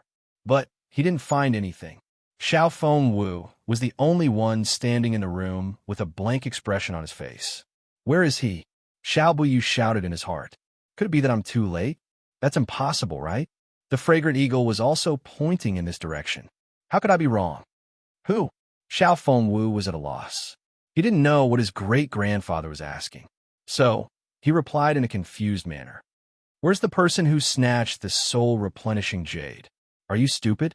Xiao Buyu was so angry that he almost vomited blood. Damn it, that person had snatched the jade from my hands. And he's asking me, who is it? Fortunately, Xiao Buyu had cultivated himself well. Otherwise, he would have gone mad with anger. There's no one. Where's there? Xiao Fengwu looked at his hands in a daze. Then, he looked at his furious great-grandfather. He didn't know what was going on. His mind was still in a state of confusion. How did the jade fly away? It's very strange. Did it become a spirit? There's no one. Then, where's the soul-replenishing jade in your hands? Are you going to tell me that it grew wings and flew away? Xiao Buyu was so angry that he couldn't beat it. So he berated loudly. That's right. Grandfather, that was very strange. The jade didn't have wings, but it flew away on its own. It's true. Xiao Fengwu's face was serious. Trash. Xiao Buyu cursed loudly. Then, he rushed out with a whooshing sound. His face had turned black with anger. I've seen useless people. I've seen stupid people. But I've never seen such a waste. Such a waste as my own great-grandson, but I'm telling the truth. The jade pendant flew away on its own. It didn't have wings. So, it flew away very quickly. Xiao Fengwu was mumbling behind Xiao Buyu's back. He felt that he had been wronged. However, Xiao Fengwu felt wronged. Why doesn't anyone believe the truth these days? I've seen it with my own eyes. And I've experienced it myself. Screw your grandmother. Shut the F***ck up, you bastard. A furious curse was heard in midair. Then, a palm wind that was so dense that it seemed to have condensed into a tangible substance flew down and hit Xiao Fengwu's face. Xiao Fengwu staggered and fell to the ground. His face immediately became swollen. Xiao Fengwu was extremely aggrieved as he covered his face. But he was thinking in his heart, you mother-f***er, you found the right person. Damn it, my grandfather wouldn't even exist in this world if you hadn't. Xiao Buyu's body leapt up into the sky like a meteor. He soared to a height of 30 meters above the magnificent Jewel Hall's pavilion. Then he hovered in the air. His body rotated in a circle, and his eyes swept in all directions. Everything within a 10-kilometer radius could be seen under the dazzling starlight. But he couldn't find any clues. That man had left just as silently as he had arrived. The small, fragrant eagle circled around him. It was clear that even this little thing had lost its target. How is this possible? Let me nag a bit. Sigh, my little brother got into an accident and was hospitalized, so I had to accompany him every night. Cough, cough. My little brother is the original Fatty Tang in the book, and he has been injured recently, so he can't take care of himself. He has 3 urgent needs, so I have to carry him to the hospital, untie him, take off his clothes, carry him, and carry him back. Can you imagine how miserable I am right now? I've been working in a hospital for the last half of the night. Many people in the group know about this. I didn't want to talk about it, because I didn't want everyone to worry. But more and more people are coming up with suggestions. Please understand. Also, my computer broke down a few days ago. I've said so much, but I hope you understand. I remember seeing a comment in the book review section some time ago, but I can't remember which book it was. The comment said, breaking chapters is like having sex. If there's a first time, there'll be a second time. And there will always be a variety of reasons in life to break chapters and ask for leave. So, once there's a first break, there will be more and more reasons to ask for leave. And it will become smoother and smoother. And the book will either be left unfinished or unfinished. This sentence makes a lot of sense. So, no matter what the reason is, as long as my hands can still write, as long as my brain can still think, I don't want to break chapters, because I don't want to have such a first time. At this point, everyone understood why I didn't tell them the reason in advance. Because I was afraid that if I told them in advance, I would have a justifiable reason to slack off. If the matter of breaking chapters symbolizes my persistence, then I hope that I can persist, even if I'm only completing a minimum daily update. It's nothing more than tiring myself out a little. Chapter 299. Today's first update. Half an hour later. I'm still working on it. Xiaobuyu's feminine voice resounded. It sounded like a volcano that was about to erupt. There was an indescribable pressure in his voice. Did you see anyone come out? The 12 experts looked at each other in dismay. You were the first to rush in, but you didn't find anything. So, how can you expect us to find anything? No one has come out. Second brother, rest assured. The 12 of us have already locked down this area. Not even a mosquito can fly out within a 200-meter radius. So, second brother, please do your best, the third elder said with a solemn expression as he placed his hand on the hilt of his sword. His hair was as white as silver, and his beard was as white as snow. Third brother is right. Second brother, you can rest assured. The others immediately responded in a solemn manner. Xiaobuyu would have been very pleased if he had heard these words before. In fact, he would have been very proud. After all, there was no doubt about the abilities of these brothers. However, Xiaobuyu found these bold words funny. In fact, he felt so ashamed that he couldn't even show his face. A strong feeling of powerlessness rose from the bottom of his heart. He looked up to the sky and sighed. He was incomparably lonely as he slowly descended from the sky. He then stood on the roof of the magnificent jewel hall in a daze. Second brother, what happened? Everyone could see that there was something wrong with his demeanor. So, they couldn't help but gather around him and ask in a concerned manner. We've fallen. Xiaobuyu sighed as he looked into the distance.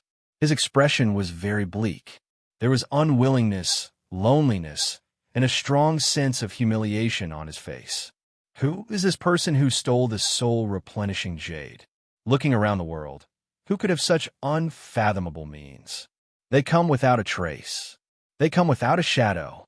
They come without a trace. They leave no trace.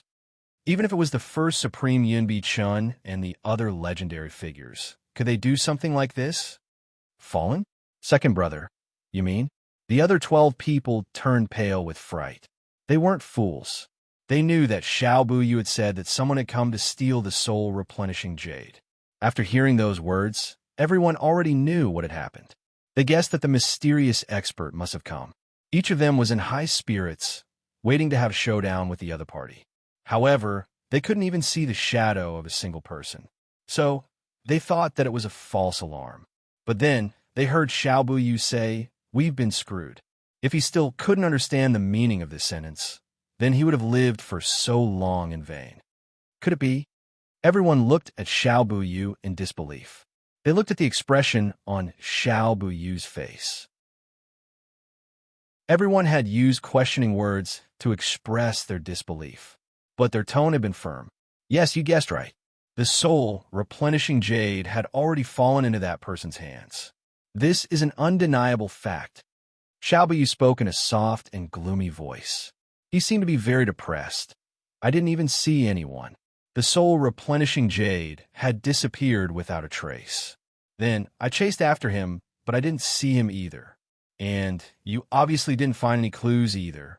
Our Silver Blizzard City has suffered a big loss this time. How could that be? Second brother, Don't forget that the soul-replenishing jade still has your divine sense restriction and the 1,000-mile soul-locking incense. The ninth elder opened his eyes wide. Wouldn't it be easy for us to find him if we had those two things? As soon as he said this, the rest of the people had a strange expression that said, "You're an idiot," on their faces. Why would the second brother show such a mournful expression if those two methods were effective? However, everyone's complexion changed as they thought of this. It's no use. This person used a supreme method to erase my divine sense restriction the moment he got the soul-replenishing jade. Moreover, he also removed the smell of the 1,000-mile soul-locking incense. Even Xiao Xiang is helpless now. Xiao Buyu smiled bitterly. He looked up at the small green eagle that was circling in the sky. He felt powerless. How is this possible? The other 12 people sucked in cold air. The divine sense restriction resonates with the user's divine sense once it's activated, and it's connected to the user's divine sense. So, no one can easily sever this invisible and mysterious connection. Who could have severed it? And what kind of strength does it take to sever it? Moreover, the 1,000-mile soul-locking incense is a secret medicine unique to this city. It sticks to the body as if it's stuck to your soul. You won't be able to get rid of it for the rest of your life unless you use the city's unique antidote. So, how did this person get rid of it? All of this is simply too unbelievable. Second brother, are you sure? A heavy voice sounded. Everyone looked towards the source of the voice. It was the fifth elder. He was the most cautious of the 9 brothers. I'm sure. Xiao Buyu sighed and frowned. It seemed as if he had aged 10 years in an instant. Then he said in a low voice, "The only thing I find strange is that this person was able to erase my divine sense restriction in an instant. Moreover, he was able to get rid of the 1,000-mile soul-locking incense in an instant. So, his strength can't be said to be the best in the world. But he must be several levels higher than us. So, it should be easy for him to get the soul-replenishing jade from our hands. In fact, it wouldn't be impossible for him to force us to hand over the rest of the soul-replenishing jade." But why? Everyone understood the reason as soon as he said this. That's right. This person can be said to be an unrivaled expert. So, why would he willingly carry the name of a thief in order to steal from the hands of the younger generation? You must know that it would be an unerasable stain on his reputation if this matter were to come to light in the future. So, there's no way to explain this. Everyone remained silent. Even if they were to face the 8 great masters, they would still have the courage to fight them with their current strength. In fact, they would even have the strength to defeat them. But they were faced with this mysterious man who hadn't shown himself from the beginning to the end. But he had managed to defeat the 13 great experts of the Silver City. So, everyone felt a little resentful. In fact, they felt a heartfelt fear. It's fortunate that such a person only wanted to steal the jade. Wouldn't it be like pinching a snail with 2 fingers if he really wanted to deal with one of our own? The 7 swords of the Silver Blizzard City didn't have any expression on their faces, but the knuckles of their hands that were gripping the hilts of their swords had turned white.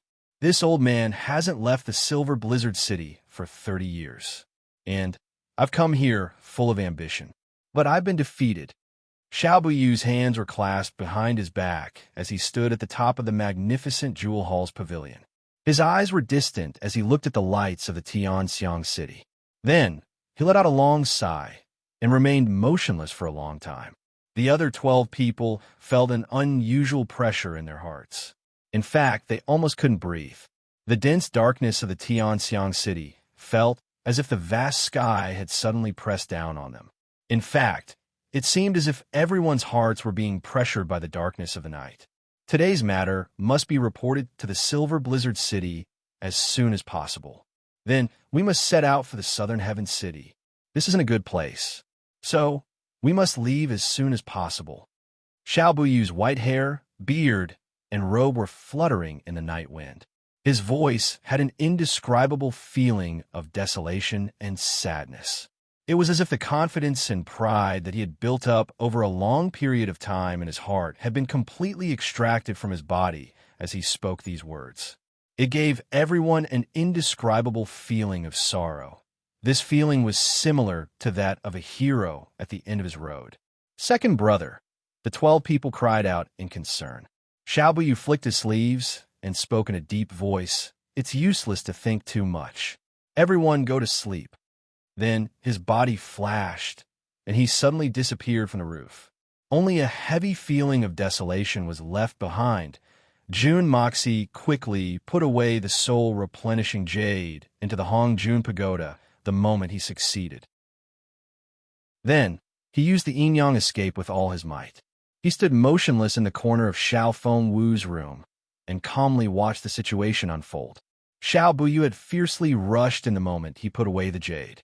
His sharp xianqi and his spirit sense had spread out in all directions.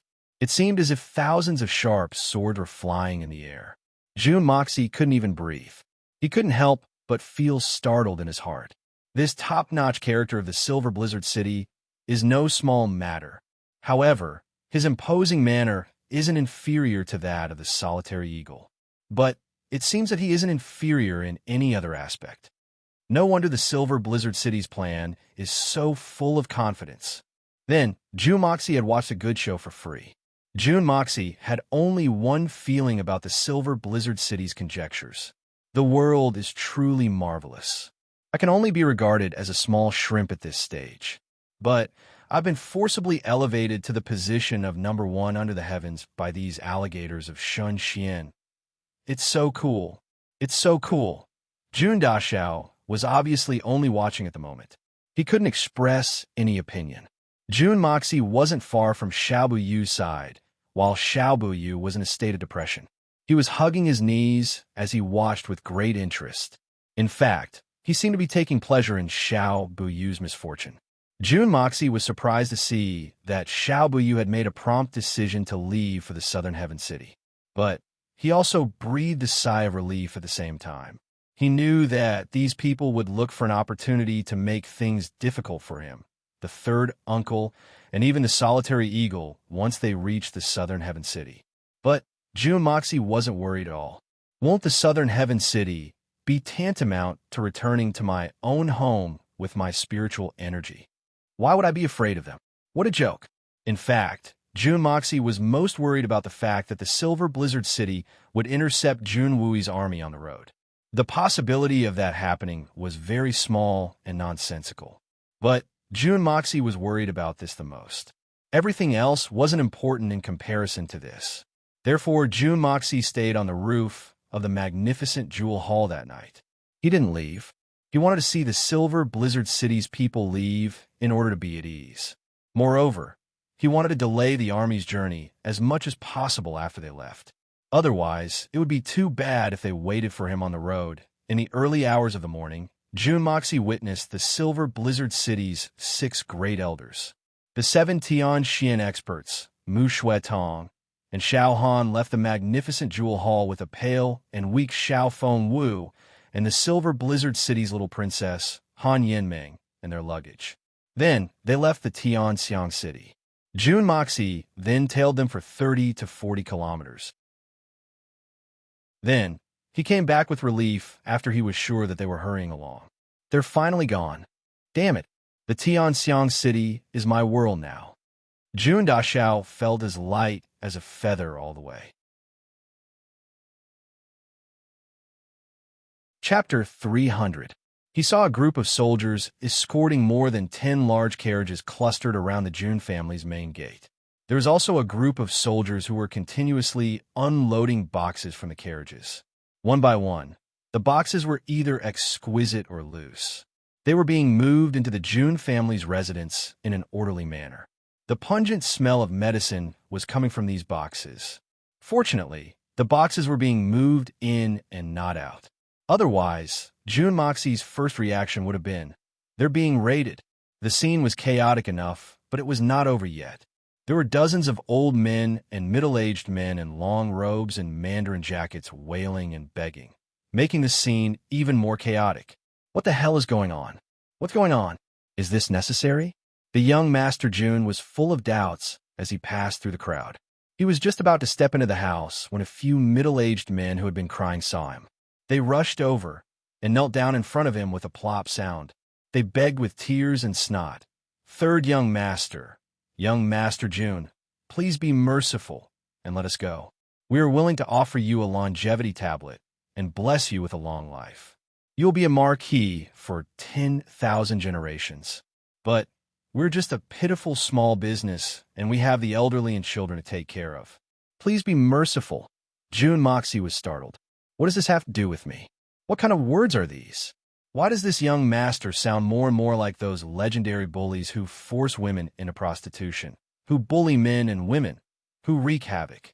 What kind of person is this? What kind of thing is this? What the hell is going on? June Moxie frowned. He knew that he would not be able to get any answers from the people involved, so he directly asked the soldiers. Unexpectedly, the soldiers shook their heads, indicating that they did not know the reason. Just as June Dashao was feeling gloomy, the ground suddenly trembled and a huge head walked over. "Third young master, I brought you all the medicine you wanted. I brought all the medicine that I could get and those that I couldn't." Fatty Tang's unique tone of voice came up to him like he was presenting a treasure. His fat hands, bigger than a bear's paw, gestured. "Here, these are all. Since we're brothers, you can rest assured." June Moxie felt a little dizzy. "I told you to bring as many medicinal ingredients as possible, but this is a little too much. Also, what are these old men and middle-aged men doing?" He couldn't help but ask, "How did you get so much medicine? And what's going on with these people?" Third young master, we're all on the same side, so why do you have to speak like an outsider? Are you pretending to be confused?" Tang Yuan squinted his eyes, as if saying, "I understand and you understand. Young Master Tang, young Master June, please be magnanimous and let us go. Leave us a way out." Those people surrounded Fatty as soon as they saw him arrive. They then knelt down like dumplings and started to kowtow as if they were pounding garlic. "You?" June Moxie was stunned for a long time before he vaguely understood the whole story. Looking at the situation in front of him, Fatty had probably raided these few pharmacies. Otherwise, there would be no place to buy such a huge amount of medicinal ingredients. You were in such a hurry at that time, and the quantity was so large. Where was I going to buy it for you in such a short time? So, this young master frowned, and a plan came to mind. I immediately devised a strategy and won the battle from 1,000 miles away. Speaking of this matter, Tang Yuan was very pleased with himself. He beamed with joy and said, "So, I made arrangements overnight to buy their medicinal ingredients from these pharmacies. But we asked for too much, and they actually said they were not willing. They said that if we sold them like that, they wouldn't be able to carry on with their daily business." June Moxie rolled his eyes speechlessly. "You're talking nonsense. If you buy all their medicinal ingredients in one go, how are they going to carry on with their business? You should at least leave a few days for them to turn over, right? If you want all of them just like that, are you going to leave an empty shop for them?" So Big Brother got angry. Tang Yuan glared at him with a murderous look in his eyes. "Damn it, you actually used the excuse of not being able to do business with me to reject me. Since you don't want to do business with me, is it clear that you're bullying your customers? How preposterous. You dare to bully us two brothers? Is there still any law? Since that's the case, this young master might as well make sure that they can never do business again." So this morning, this young master went to the Ministry of Justice and asked for an official document. Then, I started a vigorous reorganization. At the same time, I closed the shops of the biggest and most arrogant ones. Now, all the medicinal ingredients have been sent here. June Moxie staggered. "What excuse did you use to raid my house? You want the approval from the Ministry of Justice just like that? Isn't that too awesome? Third young master, are you stupid? Why are you speaking like a layman?" Tang Yuan looked at him suspiciously. "As brothers, do we still need a reason to raid these people's houses? Raiding their houses means that we think highly of them, putting a bunch of groundless things on us first. We'll talk about other things after raiding their houses. After a few days, if we're in a good mood, we'll let them go. If we're still in a bad mood, we'll just arrest them all and cut their heads off. That's all. It's so annoying. Tang Yuan curled his lips and snorted twice. Jun Moxie's eyes widened. For the first time, he realized that he hadn't completely integrated with his original identity after crossing over. Tang Yuan's words were very reasonable. In such a feudal society, if a prince like Tang Yuan and Jun Moxie wanted to open a pharmacy, was it really as Tang Yuan said? Do we still need a reason? But isn't this too overbearing and tyrannical? Not to mention anything else, whether it was Jun Moxie or Tang Yuan, they were both leaders of the princes who could do whatever they wanted. Not to mention raiding a commoner's house. Even if they killed a bunch of people, they could still go to the Ministry of Justice and say, I killed them. But if you want to make it seem like they deserved it, and that I acted bravely in self-defense, I should be commended by the imperial court. That's right, I also have to make the victims compensate for my mental damage. Humph, I was frightened. After I'm done, I'll send all the victims to jail. Don't let them bother me outside. If you guys don't do well, I definitely don't mind letting you guys play for a few days. It's decided. This was the advantage of having a high position and authority. How many people in the entire Tianxiang kingdom could afford to offend the two great families, the Tang family and the Jun family? Not to mention this world, even if it was my previous life. I didn't say anything. This is a different world. Turning around, Jun Moxie looked at the pleading eyes of the crowd and counted a total of 7 pharmacy shopkeepers. This was too much. Fatty's actions would have been enough for the hitman Jun to kill him. But his motive, you say this matter, did you guys hear just now? Do you know what's going on? Let me tell you, I'm not happy right now. Why don't you ask around, in Tianxiang, who dares to not do business with me?